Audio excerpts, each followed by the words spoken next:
Partnerem głównym kanału Zero jest rocketjobs.pl, gdzie wybierasz spośród tysięcy ofert pracy. Od teraz także dla kierowców, gastronomii i ochrony zdrowia.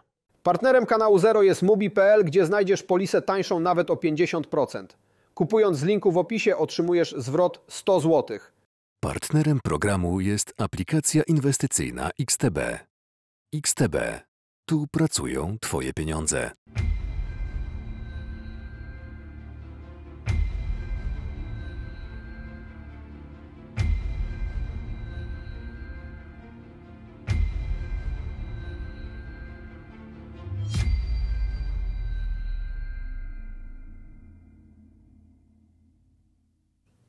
W kolejnym odcinku Ground Zero witają Państwu Rajmund Andrzejczak i Sławomir Dębski. Wiele się działo ostatnio na świecie. Wiele się działo także można powiedzieć, w kanale Zero. Dużo materiałów na temat akcji zwalczania powodzi, czy też przeciwdziałania skutkom powodzi. Ale też dałeś tutaj komentarz dotyczący naszych wymagających relacji z Niemcami.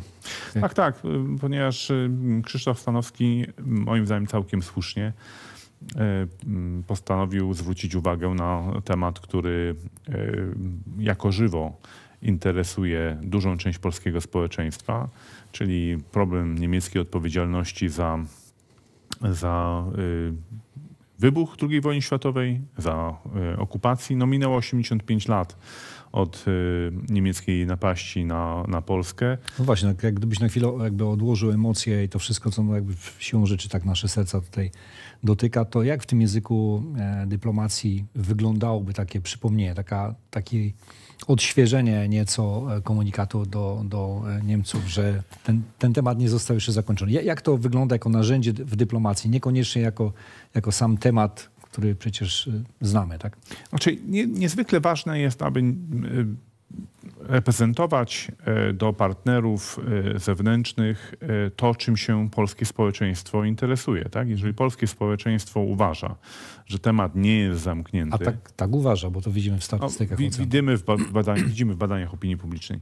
Więc jeżeli polskie społeczeństwo uważa, że temat nie jest zamknięty, to naprawdę nie jest rolą niemieckich władz wmawiać polskiemu społeczeństwu, że temat jest zamknięty. Tak uważam. A więc w związku z tym taka jest rola polskiej polityki zagranicznej, dyplomacji. Przecież to nie jest, dyplomacja nie reprezentuje jakichś własnych interesów. Reprezentuje te emocje, te potrzeby, które są obecne w polskim społeczeństwie. Więc po prostu temat nie jest zamknięty, moim zdaniem. Do tematu należy wracać. I to, na co zwracałem uwagę, że możemy to robić wspólnie. Tak? Przecież to jest, jeżeli oczekujemy od polityków, aby ten temat w relacjach ze swoimi niemieckimi partnerami podnosili, aby szukali rozwiązań, aby dyskutowali na ten temat, aby zwracali partnerom niemieckim uwagę, że polskie społeczeństwo oczekuje od strony niemieckiej zadośćuczynienia, jakichś konkretnych działań. Zwracałem uwagę także, że niemieccy politycy wygłaszają przemówienia o odpowiedzialności wiecznej pamięci w Polsce. Przyjeżdżają na Westerplatte, przyjeżdżają do Wielunia, przyjeżdżają do Warszawy z okazji rocznic i wygłaszają takie przemówienia. Natomiast nie wygłaszają takich przemówień w Niemczech. Myślę, że najwyższa pora, aby także niemieckiemu społeczeństwu, niemieccy politycy przypominali o tej ciążącej na Niemczech odpowiedzialności. Zwłaszcza, że czasy znowu stają się niebezpieczne i rola Niemiec, największej gospodarki w Europie, w zapewnianiu pokoju powinna być ponadstandardowa, uważam. Czyli dobrze, że temat wrócił tutaj, na pewno jeszcze będzie się wielokrotnie pojawiał. Tak, a słyszałem, że w ostatnim tygodniu też wiele podróżowałeś znowu na rowerze, czego ci bardzo zazdroszczę. Oczywiście, także tutaj przejechałem parę kilometrów z przyjacielem. Tym razem Dolina Baryczy, zaczęliśmy od Żmigrodu, Milicz. Znowu Dolina Baryczy. Tam tak. Tym razem mi się udało. Pojechałem tak. Czyli udało ci zobaczyć. Wreszcie, tak. Natomiast tutaj pozdrawiam cały Żmigród i powiem ci, że jeżeli chodzi o taką przyjazną postawę w stosunku do rowerzystów, to u mnie pierwsze miejsce. Świetne drogi, świetna infrastruktura, bardzo fajnie przygotowane miasto, okolice, także wszystkim serdecznie polecam. Jest bardzo już ten stan wody bardzo wysoki, nic się tam nie działo, żadnych zagrożeń nie ma, także bezpiecznie można jechać. I no, też dużo czasu na przemyślenia. Przy okazji też w pięknym Rawiczu miałem niezwykłą przyjemność porozmawiać z ratownikami medycznymi. Także pozdrawiam ratowników, zwłaszcza Piotra i Agatę, ludzi z absolutną pasją i cały zespół, który mnie tutaj ugościł kawą. Także wspaniała postawa. Rozmawialiśmy też o odporności państwa, jak to z ich perspektywy wygląda. Świetna robota ludzi, którzy no, codziennie ryzykują tak życie po to, żeby nas ratować. Powiedziałem, że zrobimy wszystko, żeby rowerzyści nie przyspozali im pracy, choć na drogach takich lokalnych różnie to wygląda. Więc tutaj zarówno Żmigród jako miasto przyjazne rowerzystom polecam ci. To również tutaj, jeżeli chodzi o Rawicz, to świetna postawa i naprawdę takie budujące państwotwórcze spotkanie na kawie. Z całą pewnością będę chciał się wybrać do Żmigrodu i do tego pięknego miejsca, czyli Doliny Baryczy. A świat polityczny, świat dyplomatyczny... Nie zatrzymuje się. Świat się nie zatrzymuje. Mało tego, wrzesień to jest zawsze taki czas, w którym świat zjeżdża się do Nowego Jorku, ponieważ odbywa się Zgromadzenie Ogólne Organizacji Narodów Zjednoczonych. I tam politycy, dyplomaci prezentują wizję własnej polityki, wyjaśniają własną politykę zagraniczną, opowiadają się za pewnym modelem relacji międzynarodowych. Więc dlatego zapraszamy Państwa na nasz tydzień, który, no właśnie, jednak rozpoczniemy od tego, co się dzieje na Bliskim Wschodzie. Ale po kolei. Nasz tydzień. No powiem ci szczerze, że jak przeczytałem wiadomości z Bliskiego Wschodu, to mnie to zamroziło. No było to spodziewane na swój sposób, natomiast w tej sekwencji wydarzeń, która ma miejsce teraz, no nie tylko chyba w Hezbollahu mają potężny problem, tak, bo stracili lidera, ale ta informacja została odebrana z ogromną nerwowością w większości stolic. To naprawdę wielki kryzys na Bliskim Wschodzie wisi na włosku. Te trzy środki ciężkości, o których mówiliśmy w jednym z pierwszych programów, nieustannie się w naszych programach, w naszych rozmowach, dyskusjach pojawia, nie pozwalają o sobie zapomnieć. No, pierwszy z nich, czyli Rosja i to wszystko, co się dzieje na Ukrainie. Wciąż aktywne, ważne, komentowane, wymagające tutaj troski. Będziemy też o tym mówić, bo właśnie w tym Nowym Jorku był ten temat adresowany przez wielu liderów świata. Drugi to jest oczywiście Tajwan i kwestia chińska. Mam nadzieję, że w niedługim czasie będziemy mieli najświeższe i bardzo dobre informacje dla wszystkich widzów z tamtego teatru. Natomiast Bliski Wschód, no nic nie wskazuje na to, że ta Gaza się jakoś ustabilizuje, ponieważ na południu, tak, ponieważ na północy okazuje się, że to jest znacznie bardziej niebezpieczne, znacznie bardziej eskalacyjne. Jak rozmawia się z przedstawicielami byłymi czy obecnymi izraelskich sił zbrojnych, bardzo często w tych rozmowach, na pewno też takie prowadziłeś, pojawiał się temat, gdyby nam politycy pozwolili ograniczyć potencjał Hamasu, Hezbollahu, to byśmy to zrobili. Dlaczego Izrael ciągle musi żyć w cieniu takiego zagrożenia? Takie głosy słyszałem. I teraz ja mam pytanie do ciebie, no bo ta relacja między politykami i dowódcami sił zbrojnych, zwłaszcza w podejmowaniu decyzji, kogo zaatakować, kiedy zaatakować, jakie ryzyko jest dopuszczalne w takim ataku. No bo tu w tych ostatnich atakach mamy do czynienia, no właśnie. Hassan Nasrallah, tak potwierdzony przez źródła izraelskie, że zginął w jednym z uderzeń izraelskich. No właśnie, ale zginął w sytuacji, gdy izraelskie lotnictwo dokonało ataku na cel, w którym się znajdował właśnie ten przywódca Hezbollahu. No cel, budynek mieszkalny, sześciokondygnacyjny, więc tak zwany collateral damage, czyli straty związane z tymi atakiem. Są duże i polityczny koszt może być potencjalnie duży. Więc jak to z twojej perspektywy wygląda? We wszystkich rozmowach, ja pamiętam jeszcze będąc w 2005-2006, byłem tutaj na wzgórzach Golan, i rozmawiałem to w perspektywie wszystkich oficerów w Izraelu.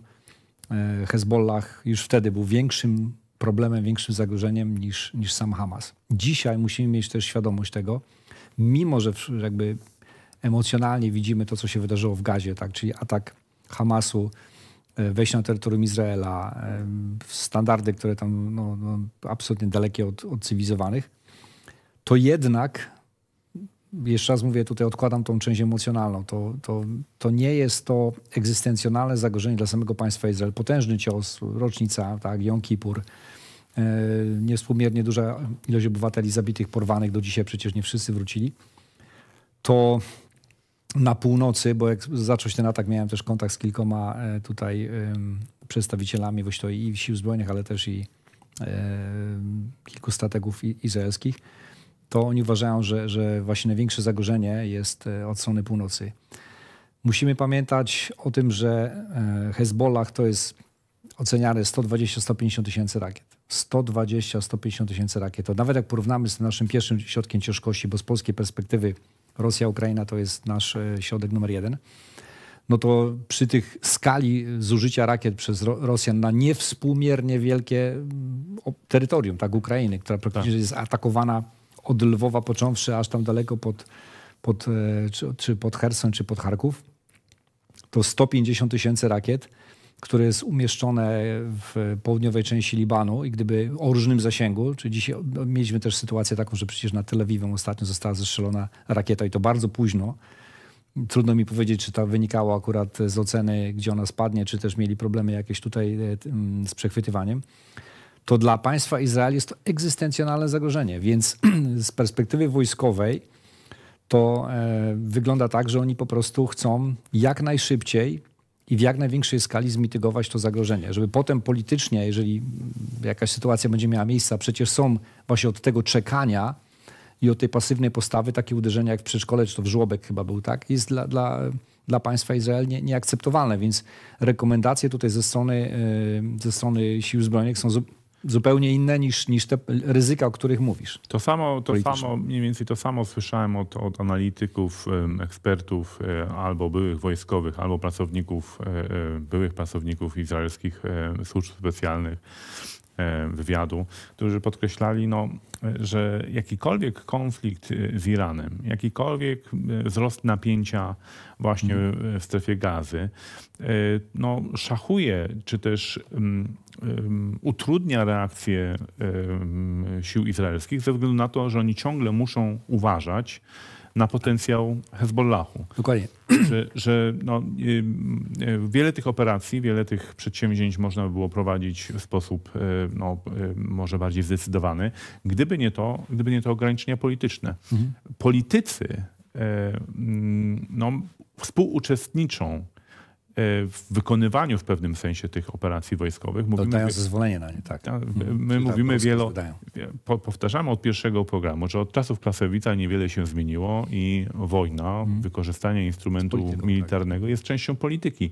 I kto ma być celem, kiedy ten cel zaatakować, o tym muszą zadecydować politycy. Dokładnie. I wiesz, jak popatrzysz na sekwencję, to co się działo, już pomijam tą wymianę ognia różnego rodzaju, bo oczywiście ta solidarność po uderzeniu tutaj Hamasu ze strony Hezbollahu była reprezentowana uderzeniami na północne terytorium Izraela. Część obywateli została przesiedlonych po prostu, bo nie można było tam bezpiecznie mieszkać, więc to też jest presja polityczna, że państwo Izrael nie radzi sobie, mają jakby otwarty konflikt w Gazie, a północ Izraela tak została ewakuowana. Natomiast to, co widzieliśmy, czyli uderzenia izraelskie, też musimy mieć tą świadomość, że intensywność jest niewspółmiernie wysoka, nawet wyższa chyba niż nam się wydaje, bo tam dziennie ginie czasami więcej osób niż w czasie wojny w 2006 roku, kiedy Izrael dokonał inwazji na terytorium Libanu. To 90% tych uderzeń to są jednak uderzenia izraelskie, więc tutaj nie ma symetrii. Oczywiście, gdyby odpowiedź była taka już maksymalna ze strony Hezbollahu, to myślę, że żelazna kopuła i tutaj Arrow, te systemy by sobie z tym nie poradziły. Natomiast ta sekwencja wydarzeń, to co się z pagerami wydarzyło, tak? to nie jest tak, że nagle któryś z dowódców operacyjnych izraelskich wpadł na pomysł i po prostu eksplodowały komuś w kieszeni czy tam w twarz pagery. Więc była to w mojej ocenie, tu mam absolutną pewność, tak, że musiała być przedstawiona koncepcja, że jest taka możliwość, musiała być polityczna akceptacja, bo to wymagało czasu, tak trzeba było wiedzieć, gdzie te pagery są produkowane, gdzie są składane, żeby była możliwość, tak, żeby służby specjalne zamontowały te odpowiednie urządzenia. No i tutaj pojawiało się też ryzyko dekonspiracji agentów, bardzo dekonspiracji siatek. bardzo ryzykowna, tak? Natomiast samo uruchomienie, być może triggerem, takim punktem, że tak powiem, decyzyjnym był jakiś element polityczny, że albo teraz, albo nigdy, że mamy akurat taką sytuację. Natomiast nie ma najmniejszych wątpliwości, że zarówno ta operacja z pagerami, jak i to zezwolenie na uderzenie i zabicie finalnie Hassana Nasrallaha, to jest w tak zwanym targetingu, czyli w tej nominacji tego celu do likwidacji. W tym przypadku jest to decyzja stricte polityczna, bardzo czasochłonna. Przypuszczam, że bardzo długo pracowano nad tym, gdzie Nasrallah się znajduje. Być może wcześniej już wywiad izraelski wiedział, że znajduje się właśnie w tych miejscach, które są wrażliwe politycznie, tak? Bo to były terytoria blisko lotniska pod Bejrutem, budynki, w których mieszkali niewinni ludzie. I to nie jest tak, że nagle tak otrzymali informacje i F-35 zostały poderwane, tak przynajmniej mówią otwarte źródła. Nie wiem, myślę, że jest to możliwe, że jeżeli faktycznie precyzyjne uderzenia mogły to być F-35, które po prostu wleciały niewykryte i bombami precyzyjnymi tak uderzyły w te budynki, które tak gdzieś tam spenetrowały kilka pięter i eksplodowały. Natomiast musimy mieć świadomość właśnie, że na pewno Netanyahu osobiście musiał tą koncepcję widzieć, musiał ją zatwierdzić znacznie wcześniej. Mogło się wydarzyć tak, że akurat w danym oknie czasowym ten cel się pojawił, bo tak wtedy czekamy na ten tak zwany cel wrażliwy, czyli wrażliwy czasowo, który się może okazać, że mamy godzinę na podjęcie decyzji, ale ta operacja musi być przygotowana, rozpoznanie, zgrywanie, tak, synchronizacja, przygotowanie środków do uderzeń i potem ocena samego uderzenia. Więc w mojej ocenie jest taki problem, że jak zwlekamy bardzo długo, to konsekwencje mogą być potem niewspółmierne. Jeżeli dzisiaj w ramach odwetu tak Hezbollah odpaliłby tam, nie wiem, kilka tysięcy tych rakiet lub kilkadziesiąt tysięcy rakiet na Izrael, no to cała odpowiedzialność polityczna będzie na Netanyahu znowu, więc taka opcja jest możliwa. I wojskowi mówią, że albo zredukujemy ten potencjał, albo taki scenariusz się wydarzy. Natomiast nie można tego zrobić samymi uderzeniami lotniczymi, a jeżeli chodzi o inwazję lądową, no to 2006 rok tam pozostawił im dosyć duże, że tak powiem, negatywne wspomnienie. Ten czas, w którym dochodzi do tego rodzaju decyzji, takiego uderzenia, jest też ważny z punktu widzenia politycznego. W Stanach Zjednoczonych toczy się kampania wyborcza. Tak jest. Amerykanie mają taką tendencję do tego, aby starają się zarządzać tym napięciem na Bliskim Wschodzie. Tak?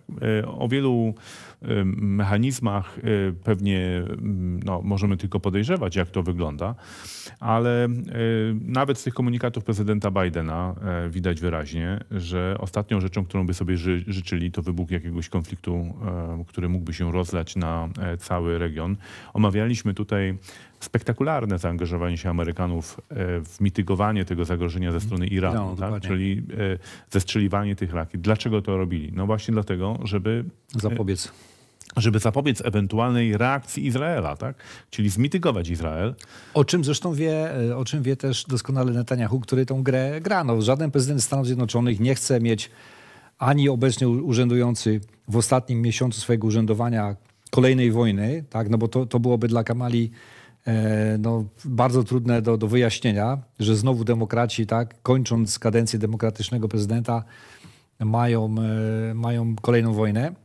Ani też nowy prezydent nie chciałby po przyjęciu obowiązków w swoim gabinecie owalnym tak rozpocząć od wojny, więc Amerykanie się ogromnie obawiają tutaj. Z punktu widzenia Netanyahu lepiej teraz niż w styczniu, w lutym czy w marcu, gdy będzie nowa administracja której polityka i stanowisko zawsze kształtuje pierwszy kryzys. I ten pierwszy kryzys może tak zdeterminować tą politykę amerykańską, że no, ten przestrzeń do manewru Netanyahu mogłaby się zawęzić. Natomiast Liban jest kompletnie innym teatrem działania. Teren górzysty, tutaj siły IDF-u sobie historycznie zawsze tutaj kiepsko tym radziły. Mimo że Gaza to jest teren zurbanizowany, walka miejska, bardzo duża koncentracja też ludności cywilnej, zupełnie inny rodzaj operacji. Ale tak jak mówię, wojskowi raczej pragmatycznie, bo jakby odkładam to, że to znowu jest wojna i znowu będą ginąć niewinni ludzie, to jeżeli to zagrożenie, mówimy tutaj o ponad 100 000 rakiet różnego rodzaju, różnego kalibru, różnego zasięgu, to albo sobie z tym poradzą teraz w sposób istotny, albo będzie z tym problem. Nie wiem, jak zareaguje w ogóle Hezbollah, jak bolesna jest ta strata, czy będzie następca, czy może jest to taki też szansa do nowego otwarcia, jeżeli chodzi o relacje też amerykańsko-irańskie. No, trudno mi to. Mam wrażenie, że izraelska machina propagandowa bardzo się zaangażowała w ostatnim czasie i ostatnich godzinach i pokazują obrazki cieszących się z tego udanej izraelskiej operacji, czyli na eliminacji tego przywódcy Hezbollahu, czy to w Libanie, czy w Syrii, manifestujące tłumy. No właśnie, ale tu pojawia się to takie niebezpieczeństwo. Tutaj Josep Borrell, czyli wysoki przedstawiciel Unii Europejskiej do spraw polityki zewnętrznej, wypowiedział się w ten sposób: konflikt między Izraelem a libańskim Hezbollahem grozi pogrążeniem Bliskiego Wschodu w wojnie totalnej. Nadszedł czas, aby coś zrobić. Każdy musi zrobić wszystko, co w jego mocy, aby to powstrzymać.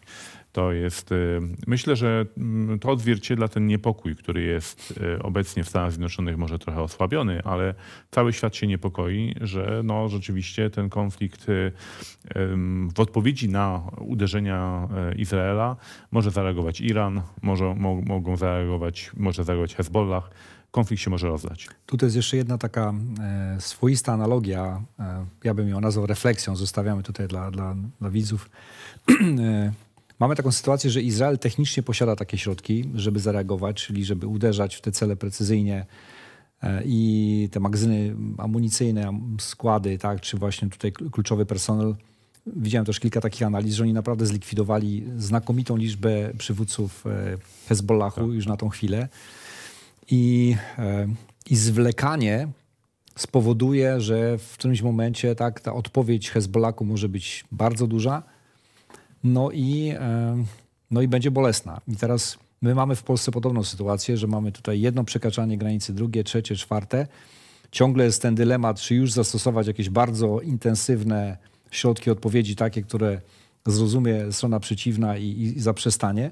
Jeżeli będziemy z tą stosowną odpowiedzią zwlekać, to może wyglądać to podobnie. Także samo posiadanie instrumentów to jest jedna rzecz, ale dlatego tak ważne jest tutaj, o co mnie pytałeś i co podkreślam z całą mocą, zaangażowanie i rozumienie, że to nie chodzi o ilość baterii patriotów, to nie chodzi o ilość naszych F-16 i gotowość do sił zbrojnych, tylko o polityczną decyzję, która będzie zawierać opcję odpowiedzi militarnej z wszystkimi oczywiście reżimami prawnymi, ale również i ryzykami politycznymi. No ciekawe, czy po zmianie rządu taka refleksja upłynął prawie rok, już miała miejsce, bo to jest właśnie ten czas, kiedy należałoby się z tą materią zapoznać, przedyskutować, a może nawet rozegrać jakieś po prostu gry decyzyjne. No tak, same buńczuczne zapowiedzi tutaj poprawiają nam samopoczucie, ale niewiele zmieniają. Natomiast ja nie widzę na tą chwilę, poza tym właśnie, że jest ta narracja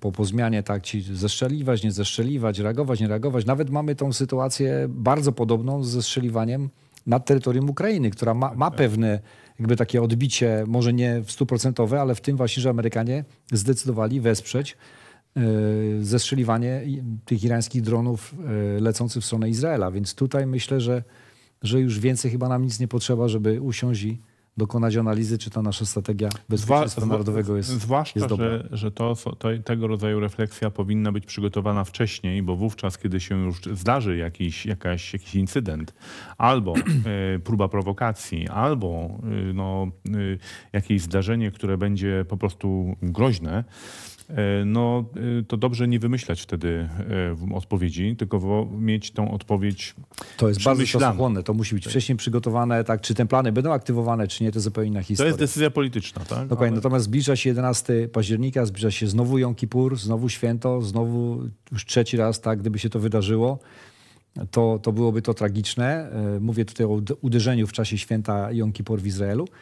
Natomiast argumenty Hezbollah już ma wszystkie teraz, żeby odpowiadać tak stosownie do tego ciosu, które zadały im izraelskie siły zbrojne. Premier Netanyahu ma oczywiście powody do tego, aby wykorzystywać to zagrożenie wokół Izraela do pokazywania, że jest niezbędnym politykiem w tym procesie zapewnienia pokoju dla Izraela. Na forum ONZ-u, Zgromadzenia Ogólnego, powiedział, że cały Bliski Wschód jest zainteresowany pokojem, ale żeby do tego pokoju doprowadzić, trzeba zliczyć Hezbollah i Hamas. Sławek, nic nie wskazuje na to, żeby ten środek ciężkości przesunął się gdziekolwiek indziej. On tam na tym Bliskim Wschodzie, ten numer 2 go nazwijmy tak z naszej perspektywy, jest ciągle aktywny. To co mnie zawsze niepokoi, tak bardzo pragmatycznie po wojskowemu, że jakakolwiek eskalacja w rejonie Bliskiego Wschodu oznacza, że te same produkowane przez długie tygodnie rakiety JASM będzie potężny dylemat, czy dostarczać je na Tajwan, bo tam trzeba się przygotowywać do wojny, która może będzie, ale to już jest większa perspektywa czasowa, czy po kolejnych tutaj żądaniach Izraela na Bliski Wschód, czy na Ukrainę, bo za chwilę o tym będziemy też rozmawiać, ciągle jest zapotrzebowanie na środki uderzeń precyzyjnych, czy też w ramach realizacji planów natowskich powinny trafić do polskich F-35. Będziemy do tego tematu na pewno wracać. A tymczasem przenosimy się do Nowego Jorku, gdzie rozgrywa się właśnie w pewnym sensie z jednej strony polityczny teatr, z drugiej strony taka bardzo ważna forum informowania świata o politykach państw, członków ONZ-u, o kryzysach, o niepokojach, które towarzyszą liderom. Zacznijmy może od wystąpienia prezydenta Zeleńskiego. 2022, in the midst of the war, when I proposed the peace formula, I was proposing to uphold the UN Charter, to make effective everything that this institution was created for. Every point of the peace formula is rooted in the principles and purposes and norms of the UN Charter, in the rights it grants nations, and in the resolutions of the General Assembly that have already been supported by the majority of the nations. And we do not have different versions of the UN Charter for different parts of the world. We do not have regional quasi-charters. There is no separate UN Charter for BRICS or for the G7. There is no separate Russian-Iranian UN Charter or no separate Chinese-Brazilian UN Charter. There is one UN Charter which unites everyone, must unite everyone. The path to a just peace is the same. Clear steps that everyone understands equally, and this is reflected in the peace formula. It is the fulfillment of the UN Charter. And we all know what needs to be done if we honestly look at the situation and truly want to stop Russia's war. And most importantly, act together, of course in unity, without creating new and unnecessary divisions of the world into blocks or regional groups. Unity always works for peace. And we have to prepare the second peace summit to end the war altogether. And I invite all of you, all principled nations, to join us in this process, all who truly respect the UN Charter. We invite China, we invite Brazil, I have already invited India. We are working with African nations, with all of Latin America, Middle East, Central Asia, Europe, the Pacific region, North America, all. All are equally important for peace. All, without exceptions. Just as the UN Charter must work without exceptions. This is the process that will lead us to peace, to a just peace, a real peace, a peace that will last. All of us already know how to achieve it. We have the peace formula, we have the UN Charter, and we have all the strengths needed to make it happen. What's needed is determination. Wiesz, tak jak słuchałem tego wystąpienia, to właściwie nic nowego, takiego już przełomowego tutaj nie nastąpiło. Ciągle się zastanawiam nad tym, jak właściwie ocenić tą platformę komunikacji, jaką jest właśnie Zgromadzenie ONZ. Miałem okazję tam być w Nowym Jorku. Takie wrażenie mam, jakby troszeczkę wolniej tam się świat kręcił i troszeczkę innymi problemami żyje. Miałem też okazję spotkać kilku najwyższych rangą oficerów, którzy są doradcami sekretarza generalnego. Jeden z nich był z Indii, drugi z Senegalu. Porozmawialiśmy troszeczkę, jak ONZ widzi w ogóle swoją rolę dzisiaj w tym zmieniającym się świecie. Wydaje ci się, że to jest, że warto ten czas poświęcać, że to jest dobre miejsce do zakomunikowania? Czyli ONZ ma oczywiście wiele wad i to jest instytucja, która powstała w 1945 roku w bardzo specyficznych warunkach. Została zakładana w oparciu o pewną specyficzną przewagę, którą uzyskały mocarstwa, które w największym stopniu odpowiadały za wynik II wojny światowej, czyli za zwycięstwo nad Hitlerem. Okej, ale co daje jakby Zełenskiemu ta szansa, że mógł to zakomunikować? Bo nic nie było to niczego nowego, nic, co by nas zaskoczyło, ale jednak... Zełenski jest przywódcą kraju, który jest ofiarą łamania Karty Narodów Zjednoczonych. Więc jeżeli mamy organizację, która powstała w oparciu o tą samą kartę, no to jego głos liczy się w sposób szczególny. Przecież wszyscy wiedzą, nawet ci, przywódcy państw, którzy uważają, że jakieś racje w tym konflikcie może mieć także Rosja. Wszyscy wiedzą, że Karta Narodów Zjednoczonych jest gwałcona przez Rosjan lub też istnieje przynajmniej uzasadniony, solidny argument, że ta karta przez Rosjan nie jest przestrzegana. I teraz dlatego go słuchają. Dlatego to było specjalne posiedzenie Rady Bezpieczeństwa ONZ, czyli organu, który w zasadzie ponosi szczególną odpowiedzialność za utrzymywanie pokoju na świecie. Zełenski został zaproszony właśnie jako przywódca kraju, który toczy w tej chwili wojnę obronną, który ma tytuł, aby domagać się od Rady Bezpieczeństwa reakcji, ponieważ zgodnie z Kartą Narodów Zjednoczonych Rada Bezpieczeństwa powinna przywrócić pokój. To Rada Bezpieczeństwa powinna się powiedzieć. A tutaj Rosja ma specjalne... Problem polega na tym, że ataku, agresji, łamania Karty Narodów Zjednoczonych dokonała Rosja, która dysponuje prawem weta i, to jest też ważne, wprawdzie opowiada się za tym, żeby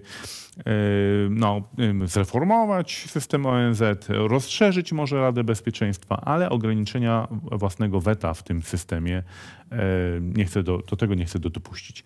Więc to jest ważne forum. Przyjeżdżają, oprócz tego, co widzimy na ekranach, oprócz wystąpień w Zgromadzeniu Ogólnym, mamy w zasadzie setki spotkań i wtedy we wrześniu i październiku, bo spotykają się również instytucje ONZ-owskie w październiku, tak? Czyli przedstawiciele wszystkich agent ONZ-u zjeżdżają się, aby w pewnym sensie ustalić politykę, ustalić priorytety, ustalić to, co jest, czym żyje świat. I czym żyje świat, to jest właśnie to forum Zgromadzenia Ogólnego. Ja uważam, że wprawdzie tak, jest dużo wad, ale są organizacje, na przykład jedna z nich ma siedzibę w Warszawie, to jest Wspólnota Demokracji, tak? Polecam taką organizację międzynarodową. na Alejach Ujazdowskich ma siedzibę, piękny budynek w pobliżu Placu Trzech Krzyży. I pies z kulawą nogą nie wie, czym ona się zajmuje i czy w ogóle się jeszcze czymś zajmuje. Wiele takich martwych organizacji w świecie istnieje. Także w Warszawie mamy taką. Polska jest członkiem Wspólnoty Demokracji. Ale no właśnie, ale ONZ... Ale w Nowym Jorku też był polski głos.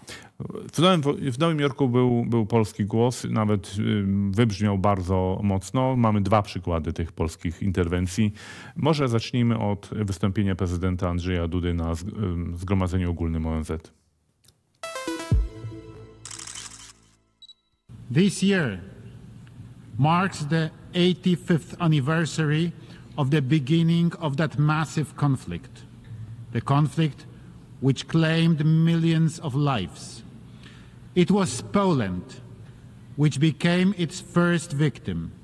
On September the 1st, 1939, Nazi Germany attacked my homeland, starting World War II.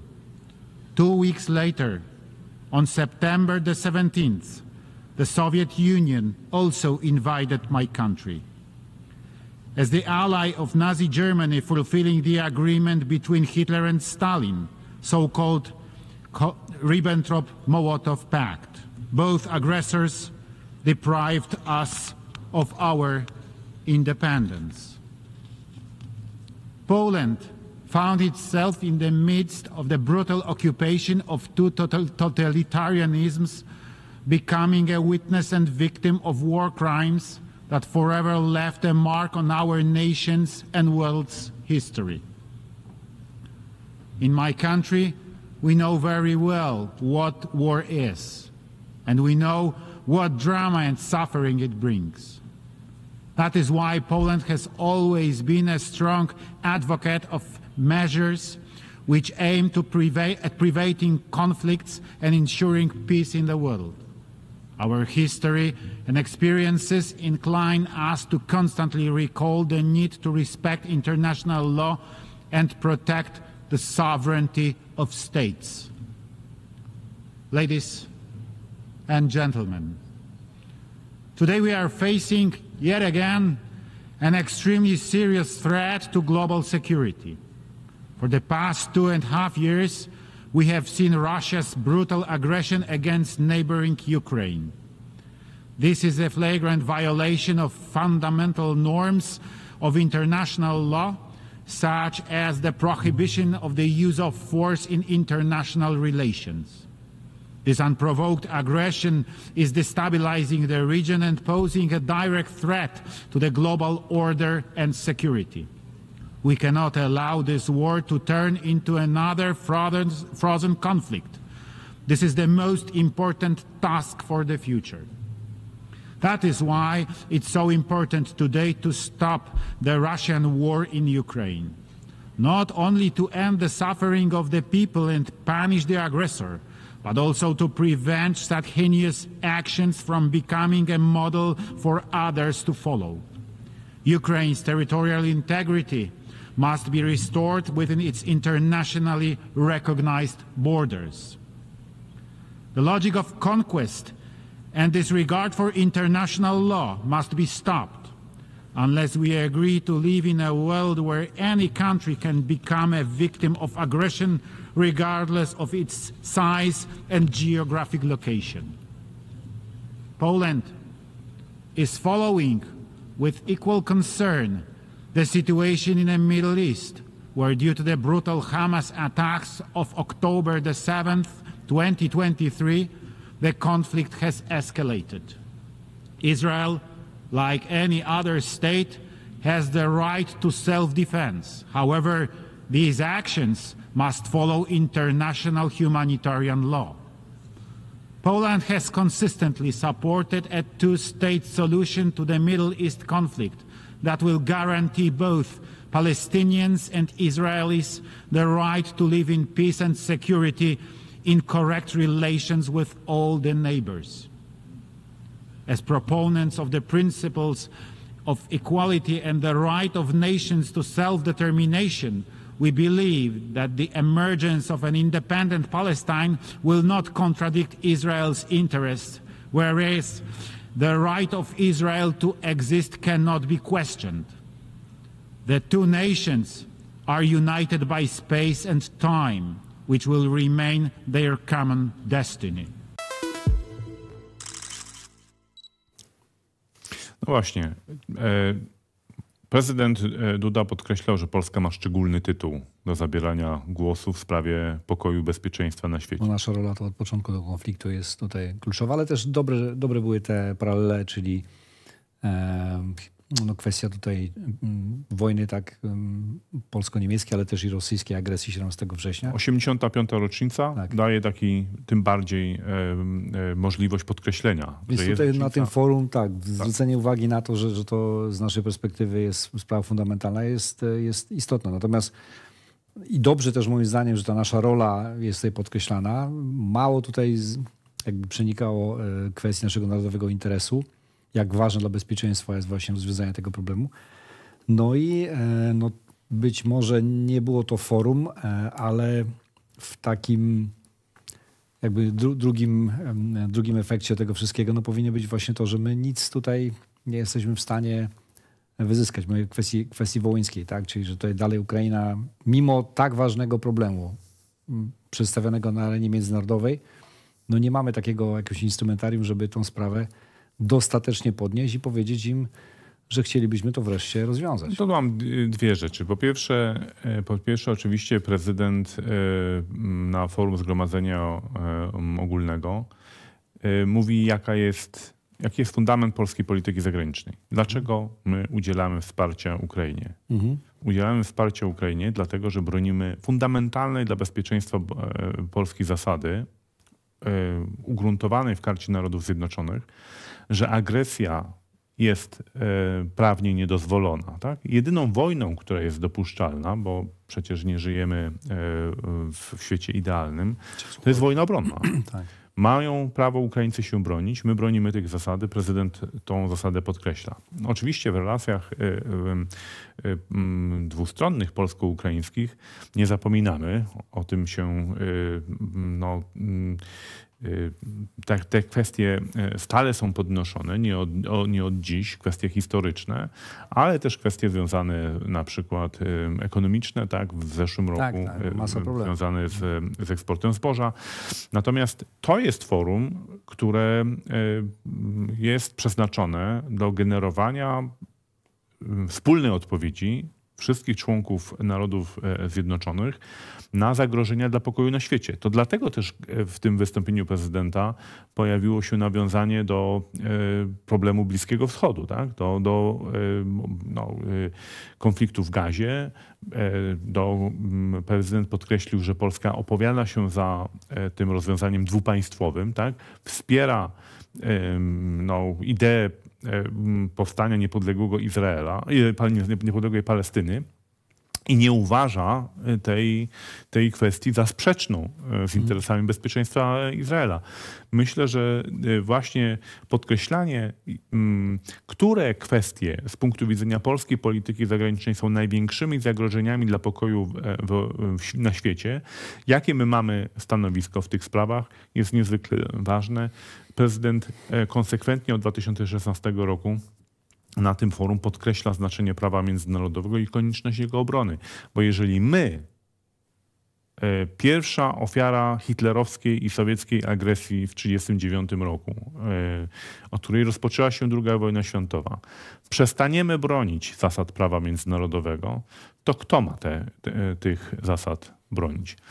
Druga wypowiedź polskiego polityka, ministra spraw zagranicznych Radosława Sikorskiego, także w ONZ-cie, na tej samej sesji Rady Bezpieczeństwa ONZ, w której brał udział prezydent Zeleński, ale już bez jego udziału, chcemy Państwu zwrócić uwagę na wystąpienie ministra Radosława Sikorskiego. The Russian ambassador predicted that this debate will consist of, quote, hackneyed statements dictated by Brussels. It's a lie. I assure you that what you're about to hear, I wrote myself. The Russian ambassador claims that Russia does not bomb civilian targets. That's a second lie. 2 weeks ago, I visited the Ukrainian city of Lviv, where a townhouse was hit with a Russian Kalibr missile. This is the result. A man saw his wife and 3 daughters taken out of the rubble dead. All of them were civilians. All of them lived far away from the front line, and all of them were killed. The Russian ambassador has talked about children's graveyard in Gaza, which is indeed a tragic situation. Well, Ukrainian children are targeted not only with bombs. Thousands have been kidnapped and taken into Russia, where they are brainwashed in order to strip them of memories and of their national identity. Russia claims that these children are orphans, left alone in a war zone. Another lie. Many of them were separated from their parents, either by accident during attacks or deliberately by the aggressor's army. Independent reports revealed that, and I quote, officials have deported Ukrainian children to Russia or Russian-held territories without consent, lied to them that they weren't wanted by their parents, used them for propaganda, and given them Russian families and citizenship. Special camps offer the abducted children Russian patriotic education, and a hotline was established to pair the minors with potential foster families, in inverted commas, luring the latter with money. On top of that, Mr. Putin signed a decree fast-tracking the process of granting Russian citizenship to stolen Ukrainian children. This is not collateral war damage. It was a plan devised before the war and ruthlessly executed. UN investigators concluded that these actions constitute war crimes. In October 2022, the International Criminal Court issued an arrest warrant for Vladimir Putin. Ambassador Nebenzia and Russian propagandists like to refer to the democratically elected government of Ukraine as Nazis, as you've just heard.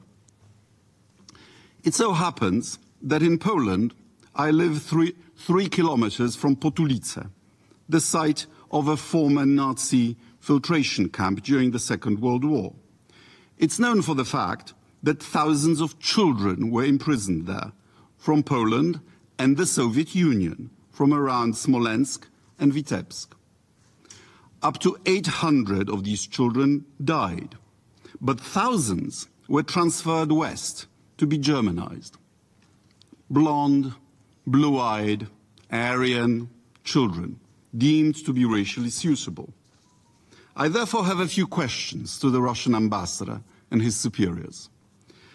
How does what you are doing to Ukrainian kidnapped children differ from what German Nazis did to your children and ours? How many Russian officials have adopted stolen Ukrainian children following, as reported by the BBC, the example of Sergei Mironov, former chairman of the Russian Federation Council? When will you return the remaining thousands of stolen Ukrainian children back to Ukraine? Do you know that stealing in other countries' children is tantamount to genocide, as recently reaffirmed by the Parliamentary Assembly of the Council of Europe? Do you remember that diplomats and propagandists of a genocidal regime are also criminals, as Soviet prosecutors argued at Nuremberg with reference to Ribbentrop and Streicher? Permanent members of the UN Security Council are supposed to be guardians of peace and not to fight their wars with other people's children. This is Russia's shame that will not be forgiven or forgotten. And by the way, since Ambassador Nebenzia denies the reality of Soviet Nazi collaboration in the invasion of Poland in 1939, here are pictures of their joint parade. I'm sure you recognize the Soviet uniforms. Thank you very much. No właśnie. Znakomite wystąpienie, znowu odwołujące się do polskiego tytułu, do zabierania głosu w tej sprawie.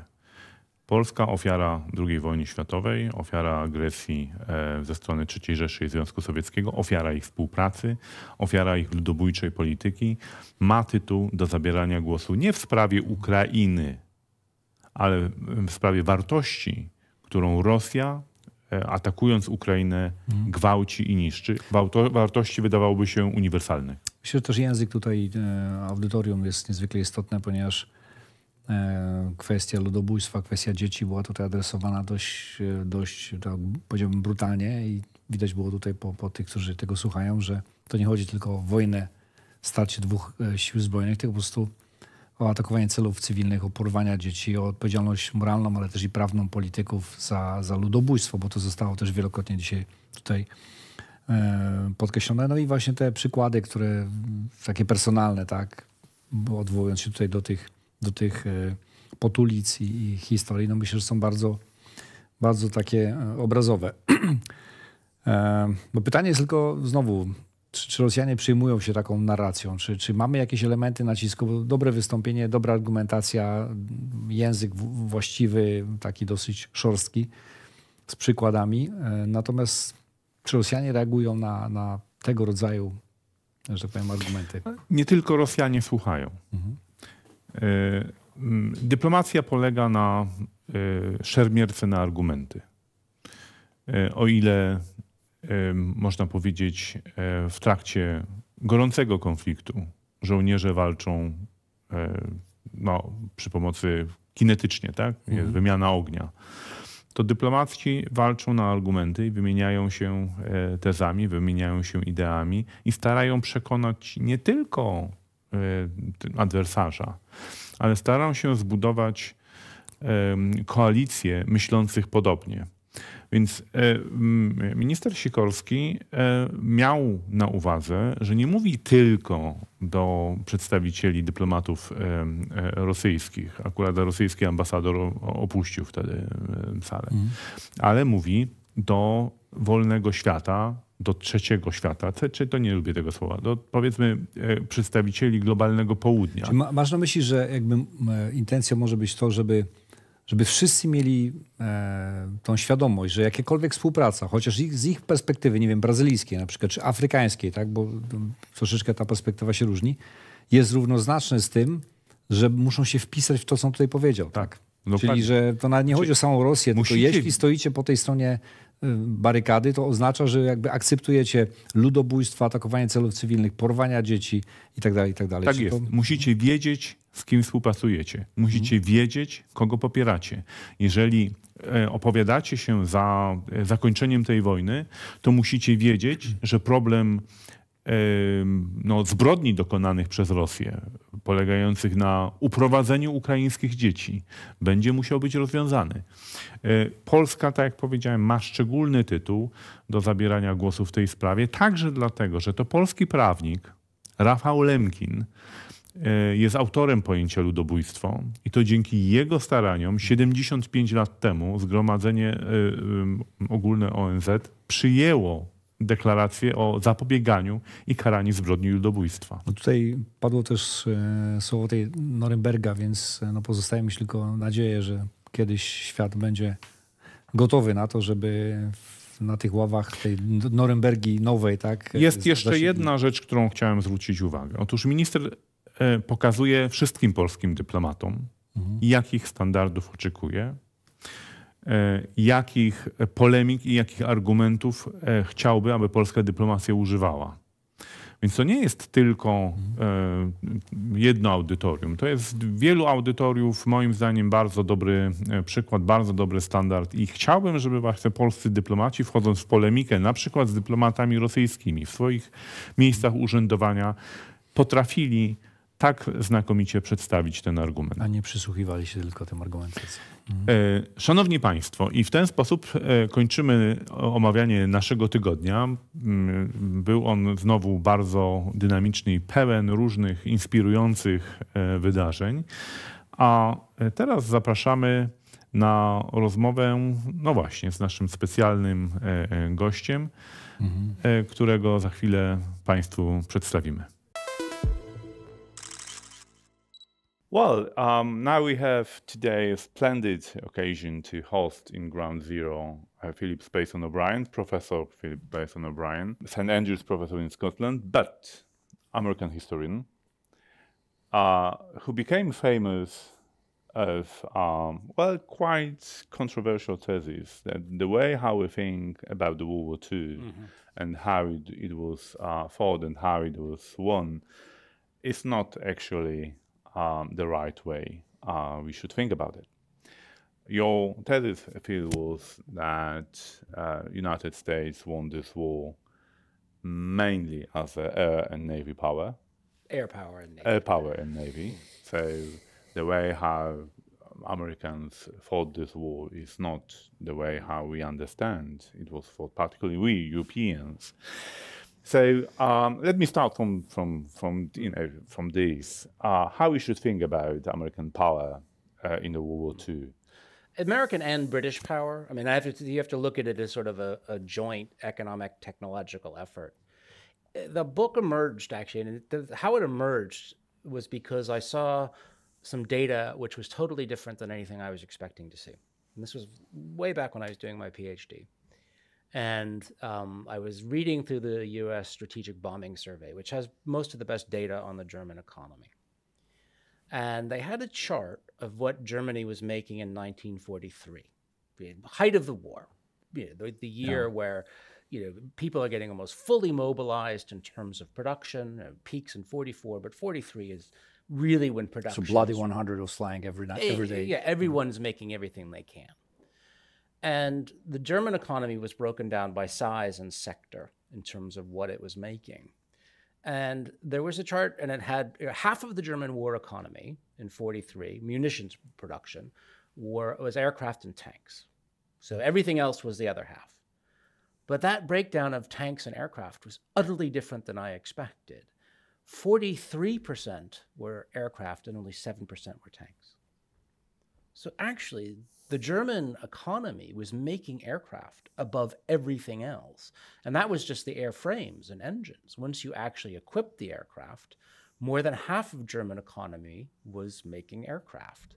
And then if you added naval vessels, that's another between 5 and 10% for submarines. And if you add the anti-air equipment, which was defending German cities, you have another 10%, because by the way, they fire massive amounts of ammunition. So if you added the entire German war economy together, even in 1943, 66% of it is making air-sea weapons. That's what it's doing. The army is getting by with very little production in relative terms. So keeping in mind that still, German army was, from Berlin, the distance is more than 1,000 kilometers to Moscow, and then. Yep. Well, and what the Germans decide in 43 is basically the air war over Germany is more important, so they strip the Eastern Front of aircraft. What are the Germans flying in the Eastern Front in the second half of 1943? Well, first of all, almost nothing. There's hardly a fighter aircraft there. And they're flying Stukas. They're still flying Stukas. Closer support, only. Whereas, and so it's just looking at what they made and where they sent it, as opposed to the infantry. The infantry went east. The individual soldiers went east. What they made went actually over Germany. So actually, one may join the conclusion that what Americans' contribution to the winning of war actually was keeping German air power busy in Europe, allowing the Russians, the Soviets, to operate quite freely in the land. So interesting, Professor, if I may, because it's a matter of perception in Europe, and especially in Poland, we perceive the U.S. contribution like a Normandy landing and our, land operation, except the first phase, which was in Africa. And you are Scottish, so by heart. So is it really big difference in the States in the perception of contribution, air power as an instrument, and land component? My question is because is any linkage between the Second World War and the U.S. approach or using strategy in the same way? Every country thinks they're more important than they are. I mean, that absolutely... Especially in Poland. Yeah, every country is convinced of their own centrality because that's not surprising in a way. So the French think the French are very important, whereas I don't think victory and defeat they're perhaps as important. But all countries think they're important. And I understand that, and that's fine. But I think there's a mistake between trying to understand the process of war versus the way war is portrayed. War is portrayed often as a series of battles. So D-Day, Bagration, Boom Boom, Kursk. But actually, if you look at those battles, often they don't make that big of a difference in terms of just what's destroyed, what goes there. And so the way we present it is very different than, I would say, the constant process of making equipment and destroying it, which, by the way, I think we're seeing in Ukraine. Exactly. In Ukraine, what we're seeing is this constant struggle of making more equipment, similar more Russian equipment. methodology approach. Yeah. We will come back to Ukraine, of course, because that's one of the main reasons we decided to have this conversation. Sure. But coming back to World War II, what you wrote in your books constantly is that actually for United States, the Pacific theater was equal to Europeans, and there was no kind of the pre-designed way of fighting the World War II, that Europe got the priority by some written document. You also introduced to the public understanding that more or less in the same time, in 1944, when the Operation Overlord was launched, United States launched equally big landing operation in the Pacific. You also stated in your books that it was even more important and the larger and more difficult operation. Far more difficult logistically. How do you explain this paradox? Well, the paradox is because as a historian, you love documents, right? That's what we do. And if you look at the documents, the United States had a strategy. And the documents are clear. The United States had a strategy, and it's either called Germany first or Europe first defending. And it's very well worked out. It's written down, often by the army, which is interesting. So it's written down as a strategy. And it's very clear, Germany is our greatest enemy, therefore we must defeat Germany first, and then we can turn and fight Japan. And I sort of assumed that's what they did. But then if you go and look what they make, what the Americans make, and where they send it, you will see there is never a Germany first. They just don't do it that way. It's almost that they decide when they get different equipment batches where it's going to go. And what the United States really does is fight basically a 50-50 war the entire time, as it fights both of them with equipment that they start having. So actually, in 1942, they probably fight a Japan first war. That's because they're the Japanese do so much better in the first 6 months of the war than the Pearl Harbor effect as well. Yeah, politically was absolutely right. And Pearl Harbor, and so they want to make sure they can stop the Japanese. So they start sending much more to the Pacific. But then from 43 onwards, there's a very clear division. The Navy sends 90% of its stuff to the Pacific. U.S. Navy, the Atlantic is really a secondary theater. If your career's not going places, if you're in the Atlantic, the best equipment's not in the Atlantic. And the Army and the U.S. Army Air Force doesn't have an independent Air Force. They send stuff to Europe. But since the Navy gets a huge amount of U.S. production, and by the way, has the third largest Air Force in the world, is the U.S. Navy's Air Force, they're sending really 50. All of the aircraft carriers were in the Pacific now, nothing special. Yeah, I mean, they occasionally deployed aircraft carriers. I would put some interesting and challenging the question. Is it any relation between securing U.S. national interest in the Second World War? I mean, a little bit contribution of ground component in Europe and huge contribution Air Force and Navy in Pacific. If you link in in the timeline, Second World War and today's China coming, is it anything similar? The difference that the United States faces in China now is the United States in 1942, they know they're going to win. they know they can beat Japan and Germany because the United States homeland... It's only a matter of time. It's all a matter. The United States homeland is unattackable. Whereas Britain and Russia and the Soviet Union are still in the war in Europe, so they're going to be able to get to Germany. Japan can't reach the United States, but the United States will be able to reach Japan. So they know they're going to win. And so it becomes, in many ways, a practical question of how we go about winning and a political question of how do we want to do it. When it comes to China, the United States does not know if it is going to win. China is a whole different kettle of fish because China is an economic rival of the United States, a technological rival, and the war will be fought closer to China.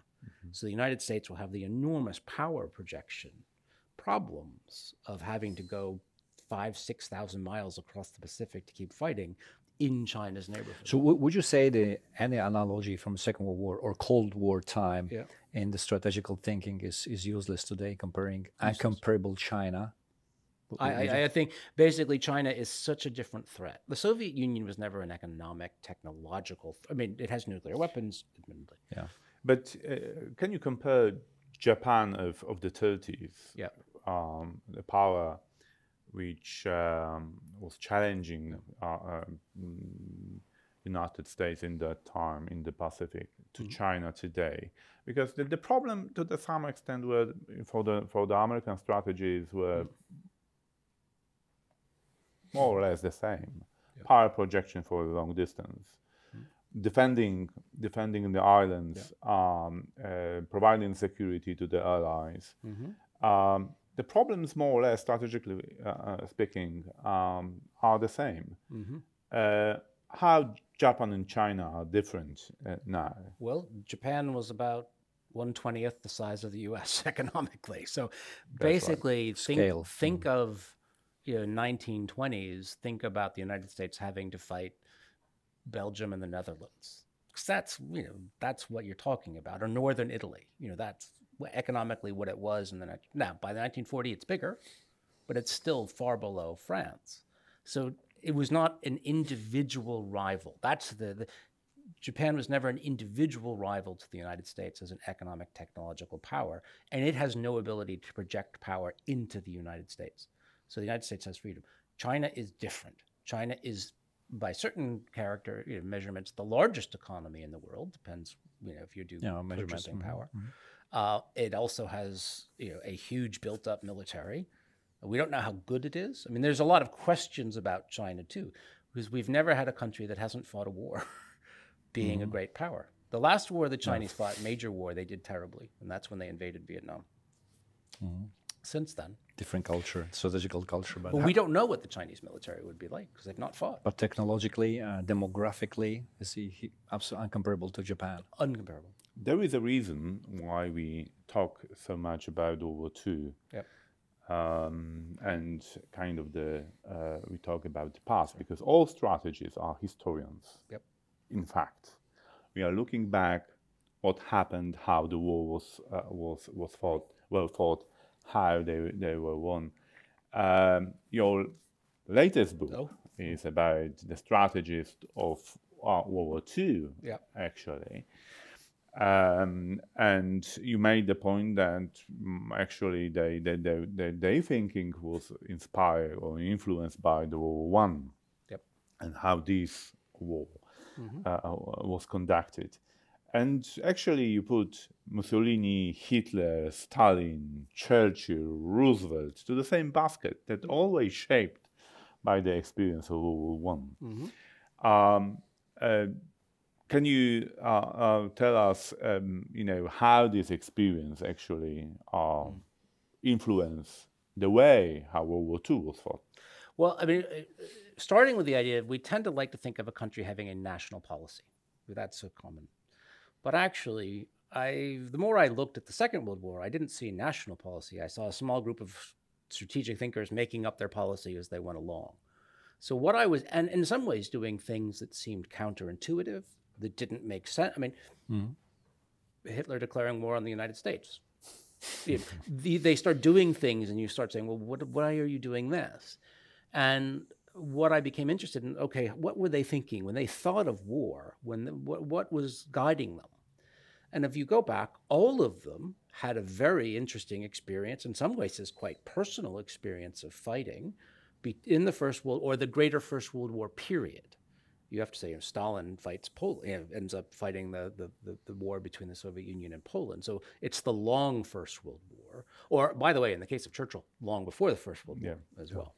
So they all had these interesting military experiences, including Roosevelt, who's not in the military, but is the Assistant Secretary of Navy. And if you go and you read about these experiences and what they say, and by the way, they refer to them constantly in the Second World War. That when they talk about, this, I know this because when I was in, Hitler particularly, I know this because I was in the trenches in the First World War, I know how it works. They refer to these earlier experiences. And what I thought I'd do is to show how they're linked by the First World War experiences and how often when they clash in the Second World War, it's these experiences that are clashing as they have that, they're made people. And by the way, we don't want to jump to Ukraine, because I think this is Putin.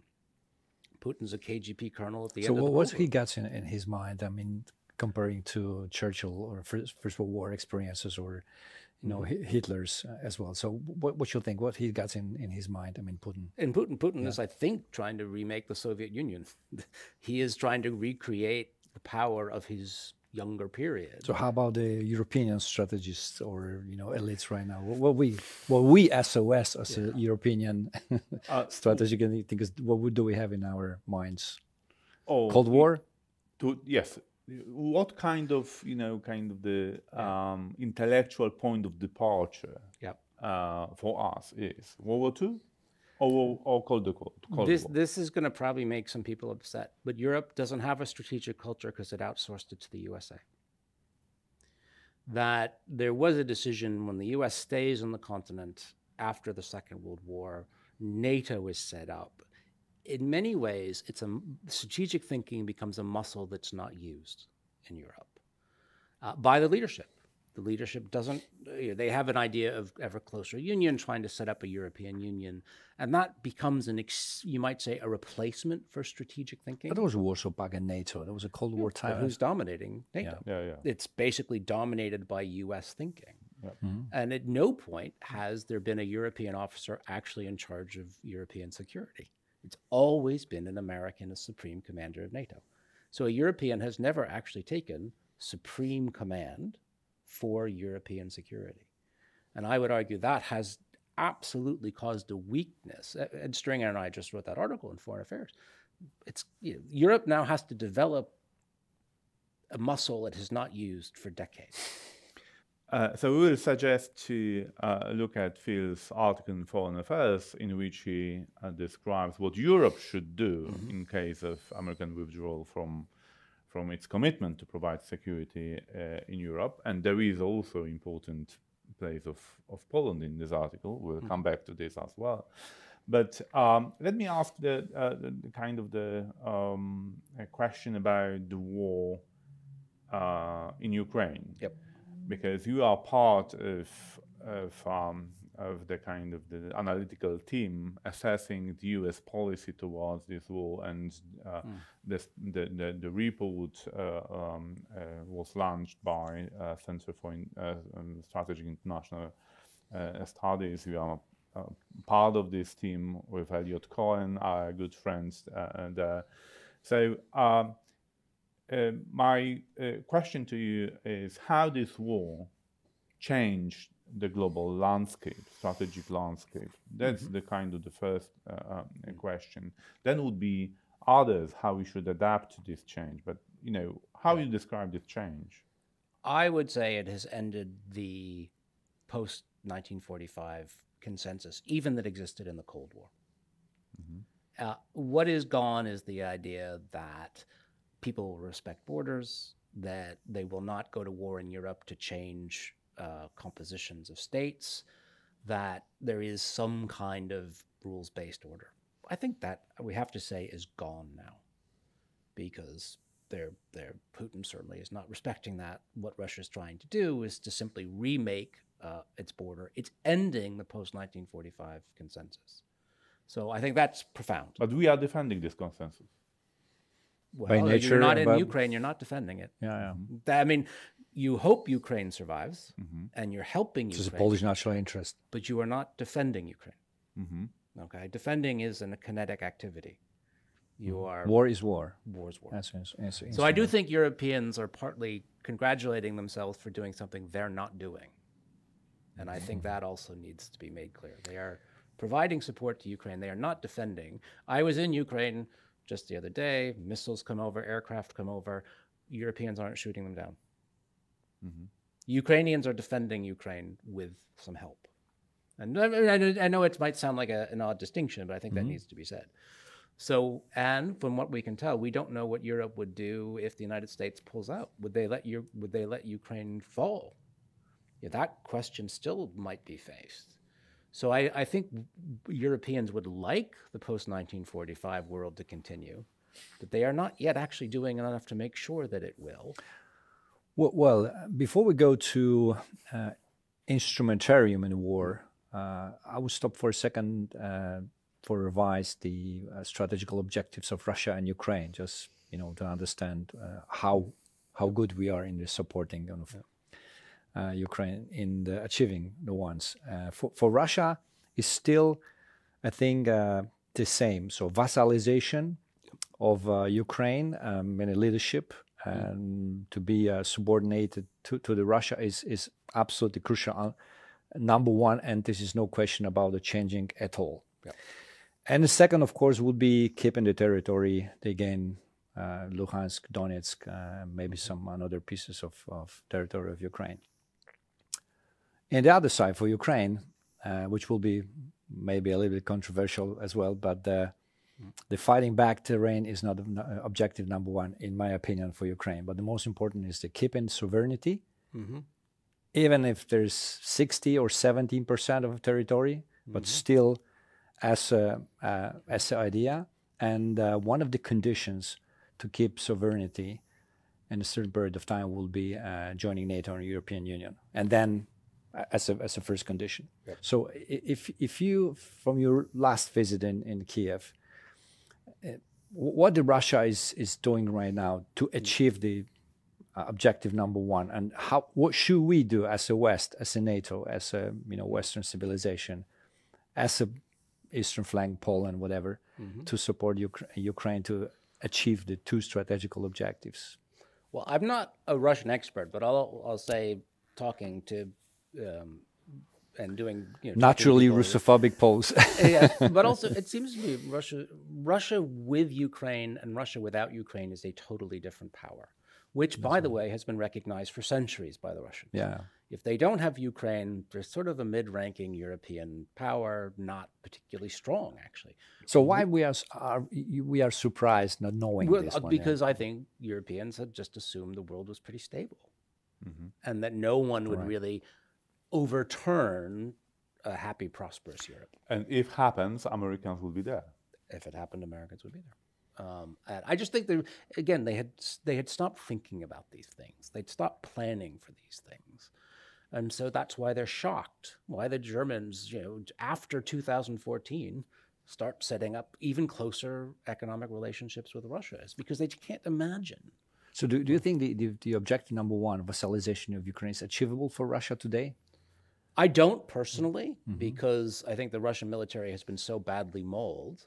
The more worry is that the Ukrainians go, we have been abandoned, which I think is if the United States goes home, pulls the plug, and Europe says, well, Ukraine, sorry, you good fight, but we're not going to back you anymore.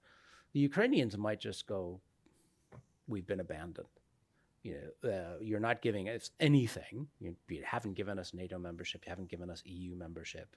You're not giving us. Still existing as a state. We're still existing as our own state, but they will be in a very difficult position. So how about Ukraine and two strategic objectives? I mean, sovereignty, NATO, European Union, and then it's got to be in NATO or the European Union. I think the European Union is probably the immediate, quickest one they could get into.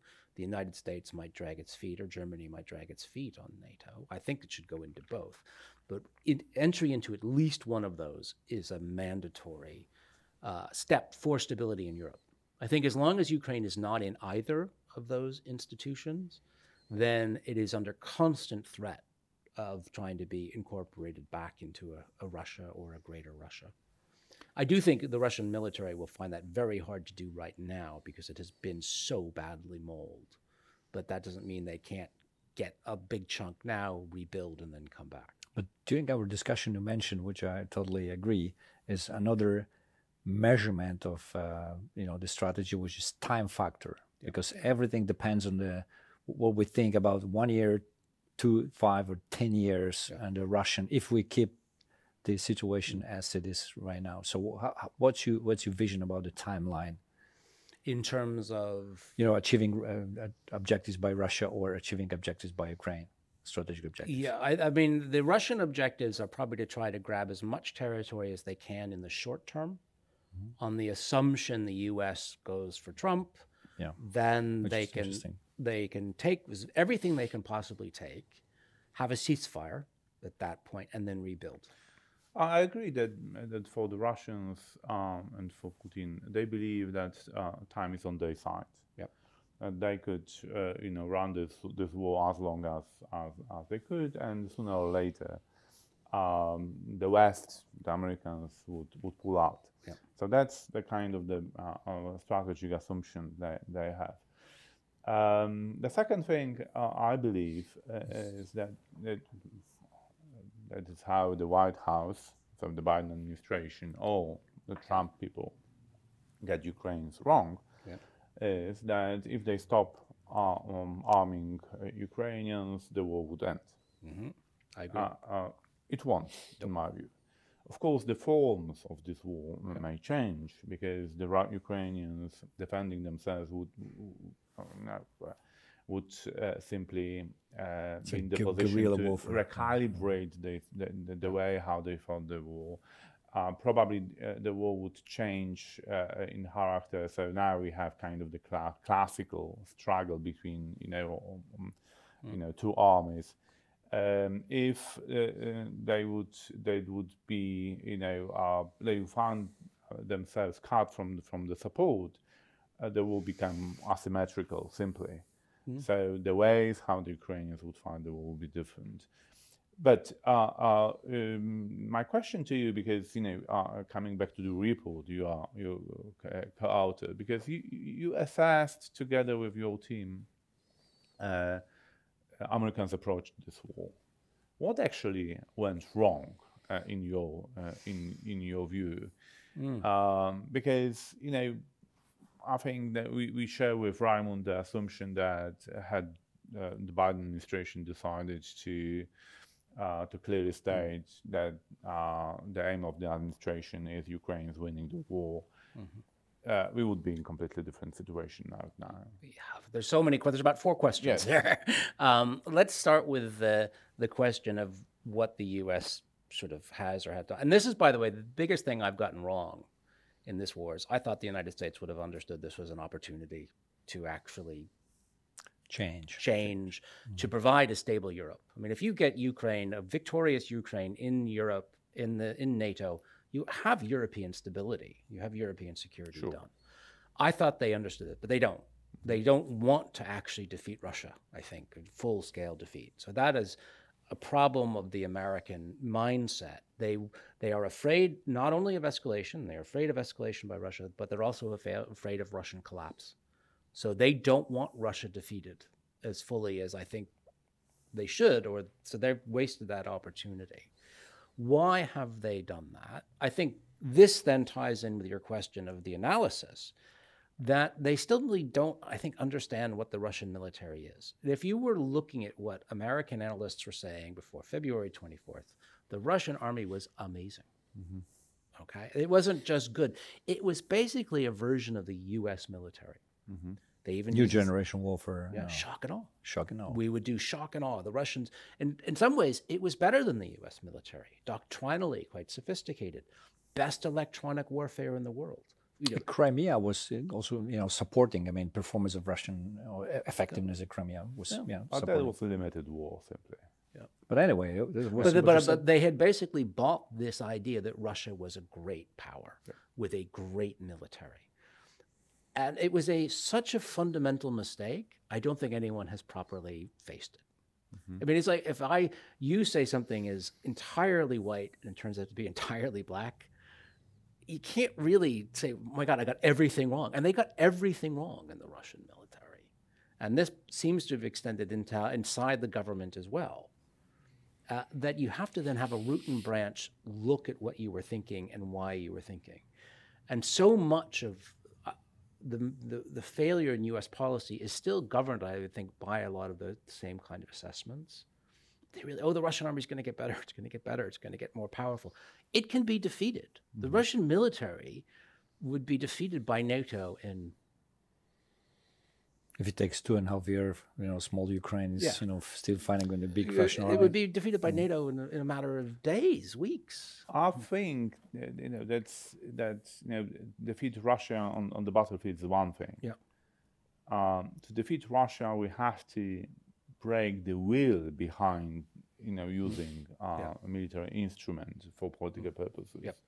So, and my argument is that actually what Putin did quite effectively in Russia is to militarize Russian society. Yep. And by the way, he used the World War II and the kind of the myth of the Soviet victory during the World War II as a tool to do that. Yep.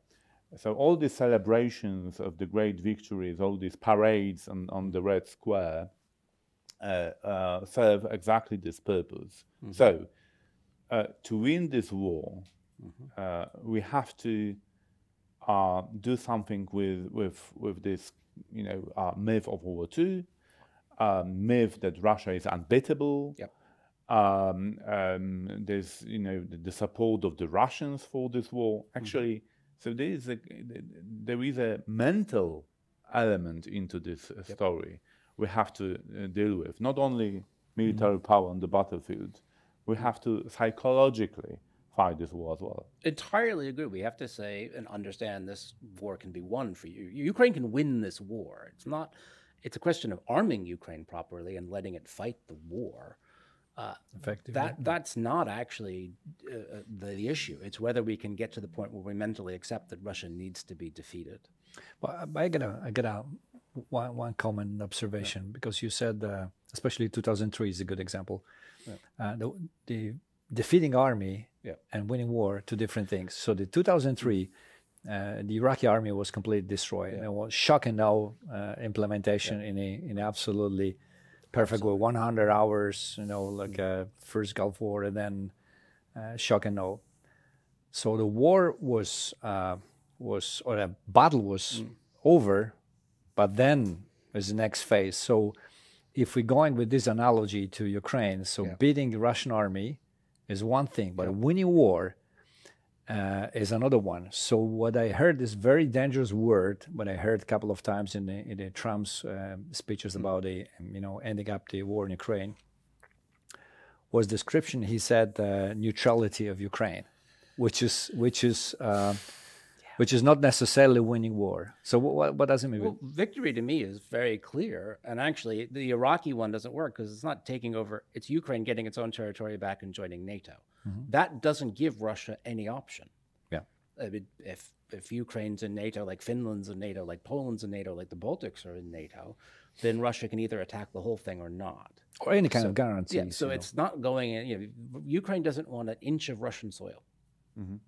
It just wants its internationally recognized borders, which every state in the world theoretically should recognize, because they were recognized in 1991. They don't want any Russia, so they don't want to go in to hold Russia. They want their territory back, and if they get their territory back and they get into NATO, that seems to me that is a reasonable end of the war.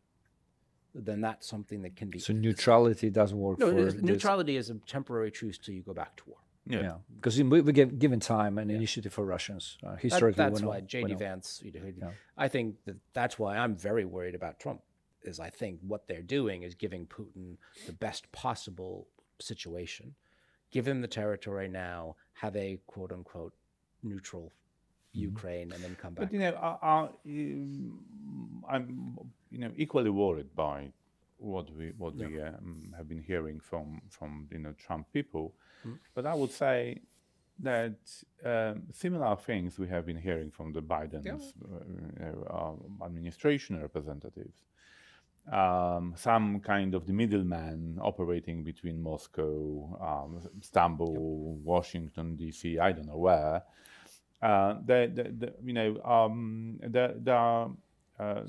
are being inspired by kind of the realist American thinking, which is very American-centric. Yep. So these American realists believe that the only realistic thing is to think about the United States as a global superpower, without which nothing happens. Yeah. So my next question to you would be driven by your thesis in Foreign Affairs article. You introduced the audience, the readers, to the idea that the Americans would actually go, and how Europe should adapt to these new circumstances strategically, what Europe should do to defend itself, what Europe should do to help Ukraine to survive.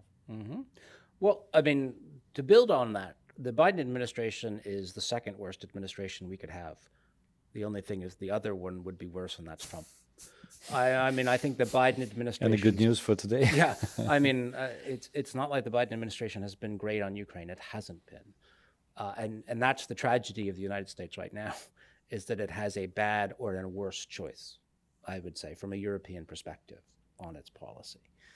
So neither of, I think, handled it well. Neither of them, I think, have a proper understanding of national interest. And neither of them, by the way, are realist. A realist would use this phrase, time to crush Russia. If you're a realist and you believe all states are constantly in power competition to get one out over the other, then this is your opportunity. So if it's the rejection of any kind of realistic looking of foreign affairs. But Europe, however, has to now then face the reality that very soon they could be left on their own. Yeah, that if Trump wins in November, and it's still a two-horse race, 50-50, if Trump wins, it has been said clearly by him that he will bring peace to Ukraine in 24 hours, but what that will mean is withdrawal of U.S. support for Ukraine, freeze the conflict, neutral Ukraine, I'm going home. Ukraine won't accept that. That's where all it's... So the U.S. will say, this is what we want, and the Ukrainians will say no, and they'll go home. And this is where Europe is then faced with that choice. What does Europe do at that point? Yeah. Ukrainians are going to fight. When you go to Ukraine, you go to them, they go, we have no option. They want to kill us. Sure.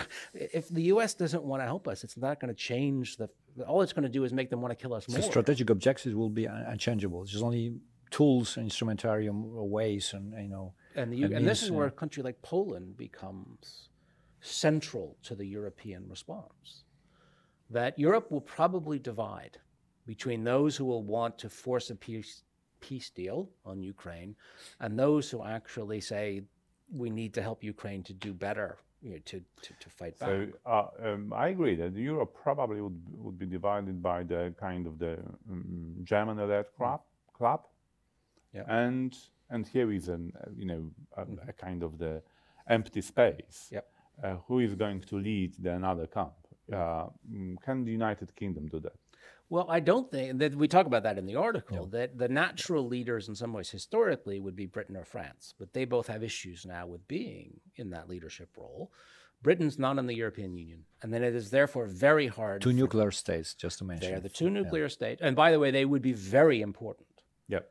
If the United States does truly go home, and they say we're leaving the nuclear umbrella, but would you believe them? I wouldn't believe them. If the United States doesn't have any military force, who's going to be the next sucker? It'll be French or Well, I actually think Polish Yes. would have to be the natural secure, because I don't think the British can do it, not being in the European Union. The French don't have the land forces here. Poland actually becomes the natural choice, because really the driving force at that point will be what we might call the frontline states. The ones that really are going to take on the great security burden, and by the way, they're already taking on the security burden in percentage of GDP, are the frontline states facing Russia. They spend more, they're developing far more capable military forces. They're actually fighting forces that can fight wars.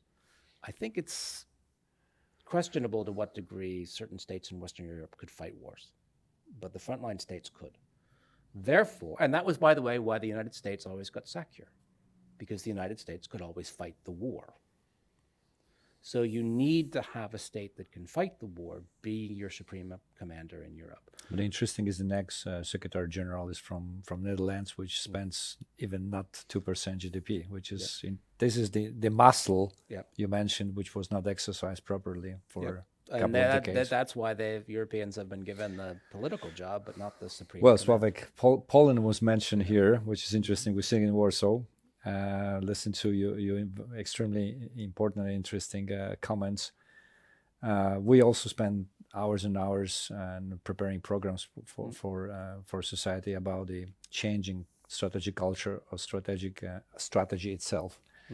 So, from your perspective, being Scottish in your heart and American in your mind, looking historically as a professor. Any suggestions and observation about the points of target referencing points for Polish strategy thinking? How we should adapt to this new environment, which is very difficult for us. It is, but Poland has to think about leading the frontline states. It has to be. It's a very delicate job, but there is a coalition of states that are worried about Russia long term and will always be worried about Russia long term. They will be states that will be reluctant to sacrifice Ukraine, states that will not want to go down that road. So they have a common interest, these states. And by the way, they would have support from people by the British, maybe the French, we don't know. But they're considerable. By the way, if you add the GDP of Poland, the Nordics, the Baltics, Czech, Romania, you're far richer than Russia. Far richer than Russia and more technologically also advanced. Sweden, Finland as well. Sweden, new members. All of it together. So, but it requires a great deal of diplomatic skill to play that leadership role. It requires military coordination that you have to talk about it. And the instant thing it would require is an ability to get Ukraine what it needs to keep it in the fight. And it would require that planning. U.S. is gone. We can't cry. Crying over the U.S. is meaningless. We now need to help Ukraine stay in the fight the best way we can. We hope not, but as a Poland scenario. is the pivotal power to keep Ukraine in the fight. I agree that the Poland's role would be, very important. First, to keep Ukraine's going. I mean. Effectively defending itself. It would be in our core national interest to help Ukraine to continue this war, because first Ukrainians are fighting for our time. Then they are destroying Russian capabilities, which can be directed against Poland. So for these two reasons, I think it would be relatively easy to convince Polish political elite that we have to continue. The second thing I believe is that we would not be able to accept any territorial change imposed on Ukraine, because it would be very much against our national interest to agree that borders can be changed by force. So I think that's clear. What would be difficult, however, because it would require to depart from our comfort zone, is to think in proactive way. Because leading, you cannot lead from the rear. You need to lead from the front. Not in defensive mental posture. It was much more proactive. Our problem is that we outsource our thinking about our defense to NATO and to United States. And now you are saying to us that actually United States are actually departing from its strategic thinking, and it's losing its interest in this thinking in some way.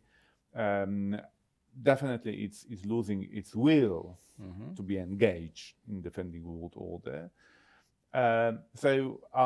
Do you think that Poland can do something to change or reverse this trend in the United States? You tell me about Poland. I'm not going to I can say from the outside but you are American strategist. What I think Poland you know should how do. American strategy But the options, Yeah, I mean, I would think Poland as a part of Europe has to. I mean, but because you have to do something, you don't always do it. I mean, the border question to me is fascinating. People say, oh, we can never accept rewriting, and you can't. If Poland accepts a rewriting of the Ukrainian border, they're basically saying if you are part of either Imperial Russia or the Soviet Union, Russia has a claim to you, because Russia's claim on Ukraine is entirely historical. And where we are now is in the Imperial Russian Empire, where we are sitting. So if you accept that, you are basically saying anything with a historical tie Russia can claim. But you can't just say, oh, we don't accept it. If you de facto allow Russia to have the Donbass, Crimea, you have allowed them to rewrite the borders. Well, we it. have Article 9 in our constitution, which actually prevents Poland from accepting any solution which goes against international law. Yeah. So that's, constitutionally we are restrained. But you didn't go to war to save Crimea. So I mean, and I'm not attacking Poland, but I'm saying we always say we can't accept these things, and we do. Yeah. It's it's either whether you take active steps to not accept. That was a point that Poland was so active and so against Russian invasion in Georgia and Crimea, because it was absolutely against our not only interests but accepting energy policy. Nord Stream 1, Nord Stream 2 was still killing our hearts. But I got an additional question. It's absolutely fascinating here, but we're still talking about the U.S. and Russia and Ukraine, a little bit of China. But I would say for you, if you see my visualization, I'm still trying to deeply understand your way of thinking, and American way of thinking. So we describe the U.S. situation today as facing three systems. One system is called China, with extremely important role, center of gravity, which is Taiwan. Second system is Middle East, Iran, with the critical role of Israel, and then the third, the system is called Russia, with the absolutely critical role of Ukraine and Poland. Yep. And then, if you're comparing to what you said about the Second World War and challenges, different galactic, it was not so difficult in the Second World War, although the scale was so big. So, if you put the priorities from U.S. perspective today, China and Taiwan, as a scale, then the Middle East, Iran, and Gaza, which was an unexpected war, and then Russia and Poland and Ukraine, which are from our perspective number one. So how it works in strategical dispute today in the States? I won't say ranking 1, 2, 3. I'll say short term, long term. Yeah, that's a better, because by the way, China is the long term concern, but there's nothing you can do about it. You're not going to go to war with China. So in fact, that the idea that somehow you can do something about China seems to me an odd situation. By the way, China's itself not definition of war. Yeah, not going to war. Your best short-term priority is to defeat Russia. Easily, because this is now happening. This war is ongoing. So as this is the issue, this then becomes number one priority, because if you defeat Russia and you get Ukraine, as I said, into NATO in the EU, Europe's settled. I mean, think about that from the point of view of Poland strategically. This is hot. It's ongoing. That this is immediate. So this becomes the greatest priority because you can do something about it now. You can't do anything about China. What are you going to do about China now? We don't know. Exactly. Where you can do more competition than military confrontation. Yes. And the Middle East, I'm quite skeptical of almost all U.S. involvement in the Middle East. In the Middle East, you got Gaza, which is hot as well today. I on the whole, I would like a more detached view of the U.S. towards the Middle East. My own personal view because I'm not sure what the U.S. can accomplish there. I'm asking because in the end of the day, if we look in the potential of U.S. and, for example, production of missiles and the JASM missile, one JASM missile, which takes a few months in the production line. Yeah. So, as a Polish, I really wish to have this JASM in the Polish F-16s or F-35s, which will be important arguments in our instrumentarium. But the same JASM, probably from your perspective, will go to Taiwan because, my perspective would go to Ukraine. Or Ukraine. Give the old JASM to Ukraine. Or Israel. Yeah. So, you have 4 points of destination, but only one missile. So we need some kind of prioritization of our efforts. Yes, I mean, I would say, again, the immediate use of that missile against China seems to be unusual. By the way, Taiwan can manufacture a lot of missiles too. Yeah, we hope. We hope. Ukraine can't. So I would certainly give the old JASMs. They have a lot of older JASMs to Ukraine to try and help Ukraine win the war in the way that I would like. Do you think that is that kind of understanding in the United States public discussion today? I don't think. I think the U.S. public discussion is parochial and political. It's all political in the sense that when people talk about national interest, I don't think Trump has a national interest. He has a very personal interest in the way he wishes to fight the war. The Biden administration has a very strange view, I would argue, of national interest, but they have their own. So I actually have been unimpressed with the U.S. discussion. It's a lot of old non-truths being dredged up as if they're right. The escalation one is the primary. The escalation worry has been shown to be time and again wrong. Remember, if you go back to February 2022, March, the United States could never give Ukraine anything that could attack Crimea. Yeah, we remember. That will start nuclear war. Yeah. You cannot give Ukraine the crossing line. Every time. No tanks, no JASMs, no HIMARS, no F-16s. Poles were pushing actually and moving these red lines farther and farther, actually influencing U.S. strategy. So we can do that. It is funny that the states close to Ukraine and Ukraine itself are not worried about escalation. Yeah. The Ukrainians they're doing everything they can at us now. So where actually this American school of escalation, it's academic. Cold War how time. It started? I think basically it's overwrought academic modeling of the world, which is shown to be wrong. I mean, Herman Kahn had 41 escalation steps.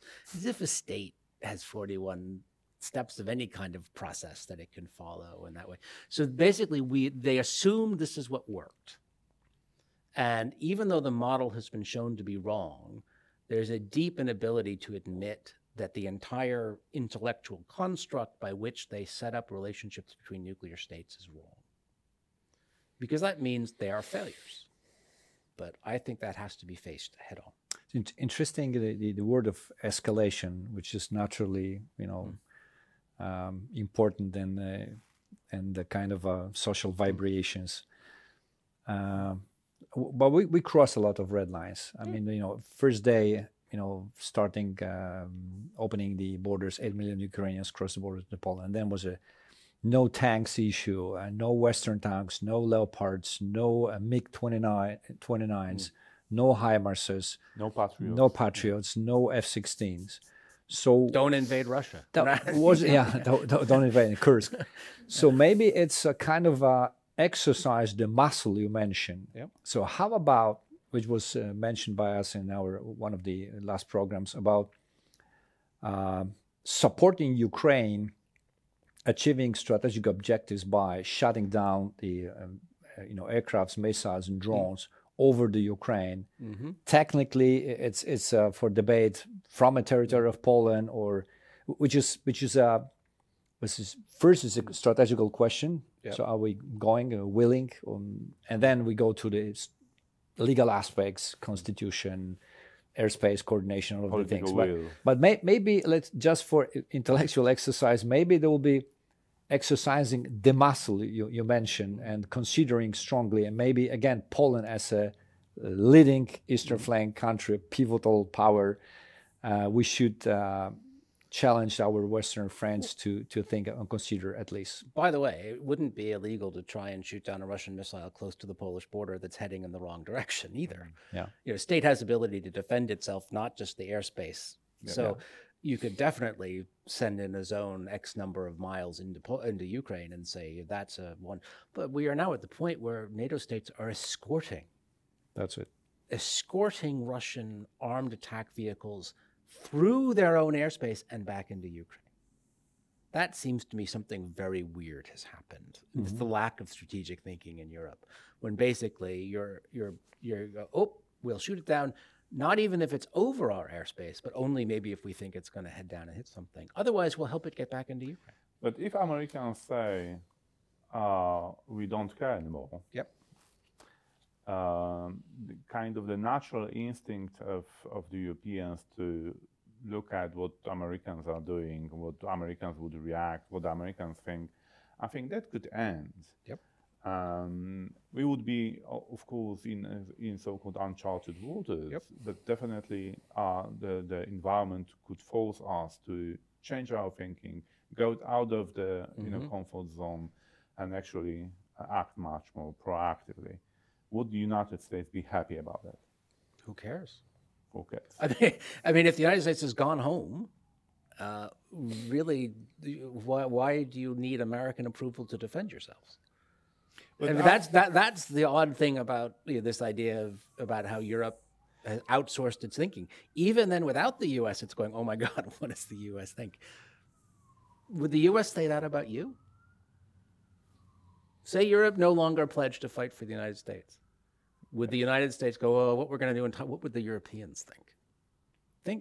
No. I mean, you shouldn't care. The U.S. isn't going to actually fight for Europe. If the U.S. is going home, Europeans have to do what is in Europe, what they think is in their interest to defend themselves.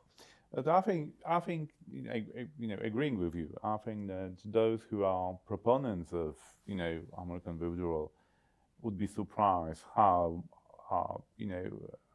much pain U.S. national interests would get out of it. I agree. It looks like the attempt to repeat the Brexit experience. I mean, Brexit looked for the proponents of this move and a splendid idea. Yeah. But now we see it was not so good, and now we have the proponents of kind of the U.S. exit from the world. And the proponents would be quite surprised. I mean, the U.S. debate over the value of alliances, and particularly European allies, totally misses the point. It's become a zero-sum game of we spend more than you. We, therefore, cost more, and you benefit. Europeans get more, and that's entirely the Trumpian debate. Transactional. What they don't understand is that Europe has been an enormous power amplifier for the United States Absolutely. since 1945. Having allies is crucial to everything you do as a world power. If you have global security concerns, you need allies. And actually, we're talking about trivial sums of money, as opposed to the fact of you have a continent, which we agree, or I hope maybe you agree with me, has basically outsourced strategic thinking. So the Europe is doing the strategic thinking for 1/5 of the world economy. Is that what Europe is? Something like that? And you're going to throw that away because certain European states aren't spending 2% of their GDP on defense? I believe they should. But that is such a short-term and odd way of thinking of the relationship. The United States actually does not understand the value of allies, and in particular, allies who will fight.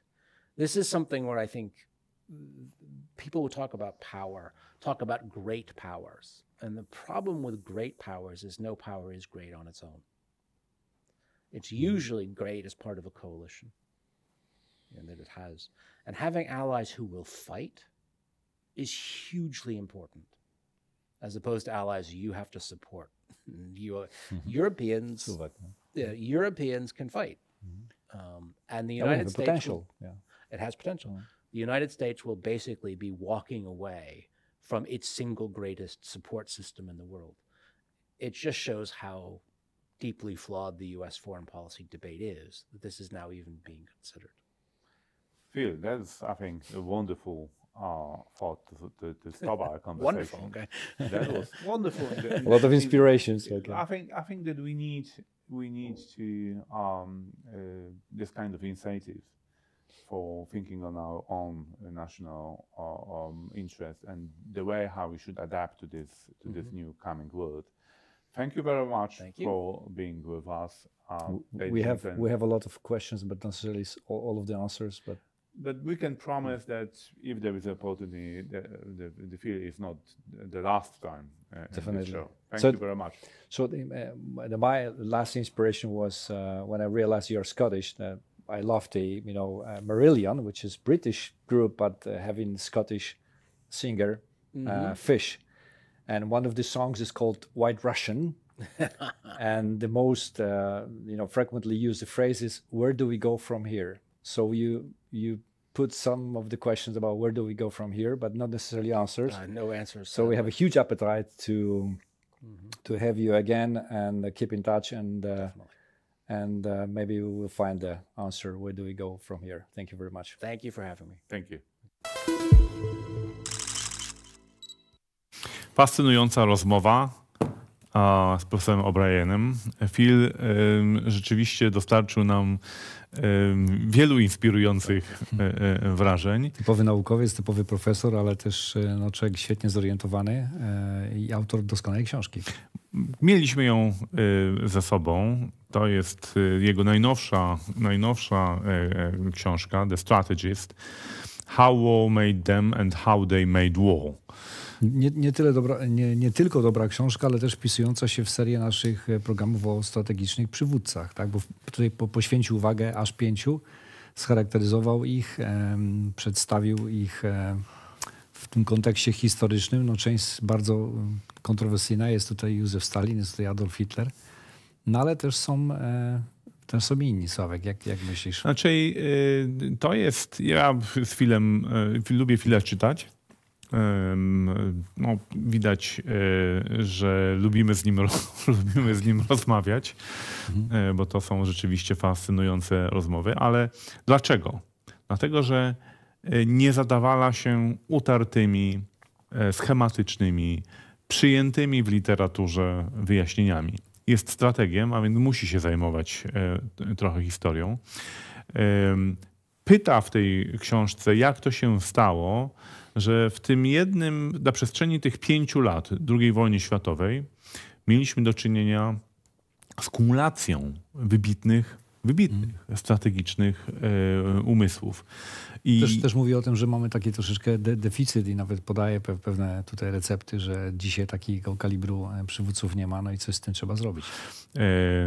No, inny nasz rozmówca, z którym będziemy pewnie niedługo też rozmawiać i dla Państwa, profesor Andrew Michta, mówi, że czasy pokoju produkują menadżerów, czasy wojny produkują przywódców dużego kalibru. O'Brien tutaj pisze i stawia taką tezę, że formacyjnym doświadczeniem dla wszystkich, którzy uczestniczyli w II wojnie światowej, a od polityków po żołnierzy, formacyjnym doświadczeniem była I wojna światowa. I tak jak ona przebiegała, wielu z nich uczyło się w pewnym sensie na błędach, które wówczas zostało. Ale też taka pieczątka tej I wojny światowej na wielu tych umysłach została odciśnięta. Rozmawialiśmy ostatnio tak chociażby o de Gaulle'u, który jakby konfrontował się właśnie z tymi, którzy mieli taki obraz akurat zapamiętany.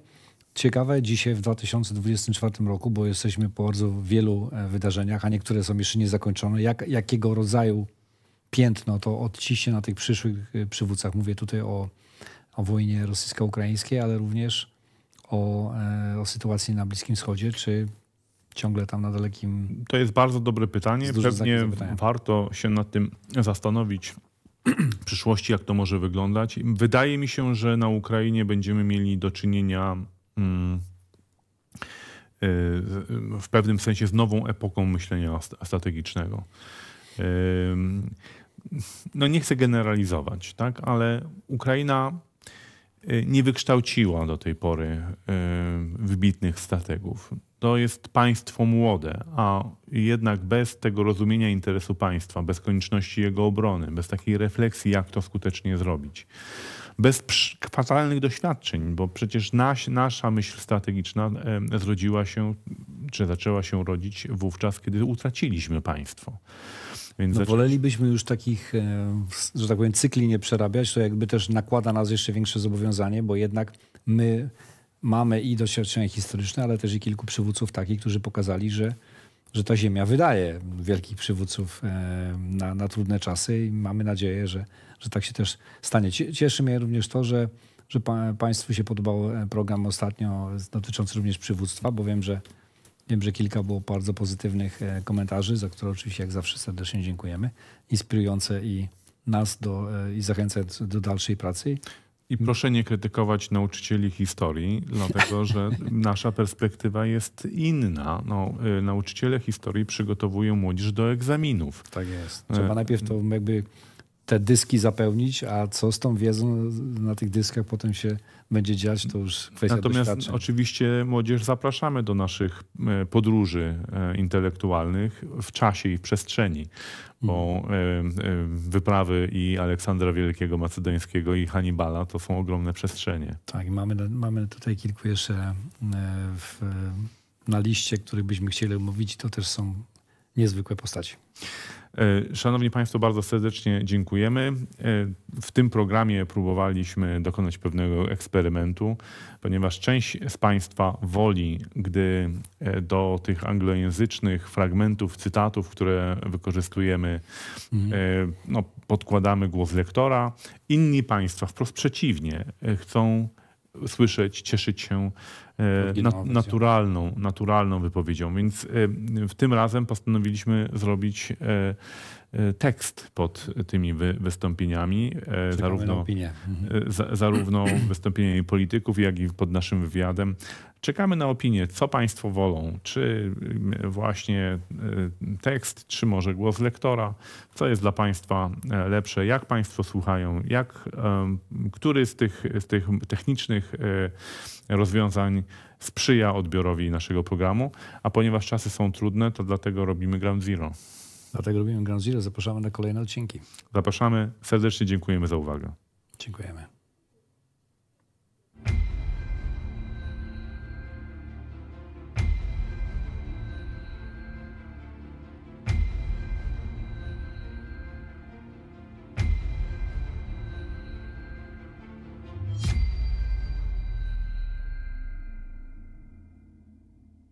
Partnerem głównym kanału Zero jest rocketjobs.pl, gdzie wybierasz spośród tysięcy ofert pracy. Od teraz także dla kierowców, gastronomii i ochrony zdrowia. Partnerem kanału Zero jest mubi.pl, gdzie znajdziesz polisę tańszą nawet o 50%. Kupując z linku w opisie otrzymujesz zwrot 100 zł. Partnerem programu jest aplikacja inwestycyjna XTB. XTB. Tu pracują Twoje pieniądze.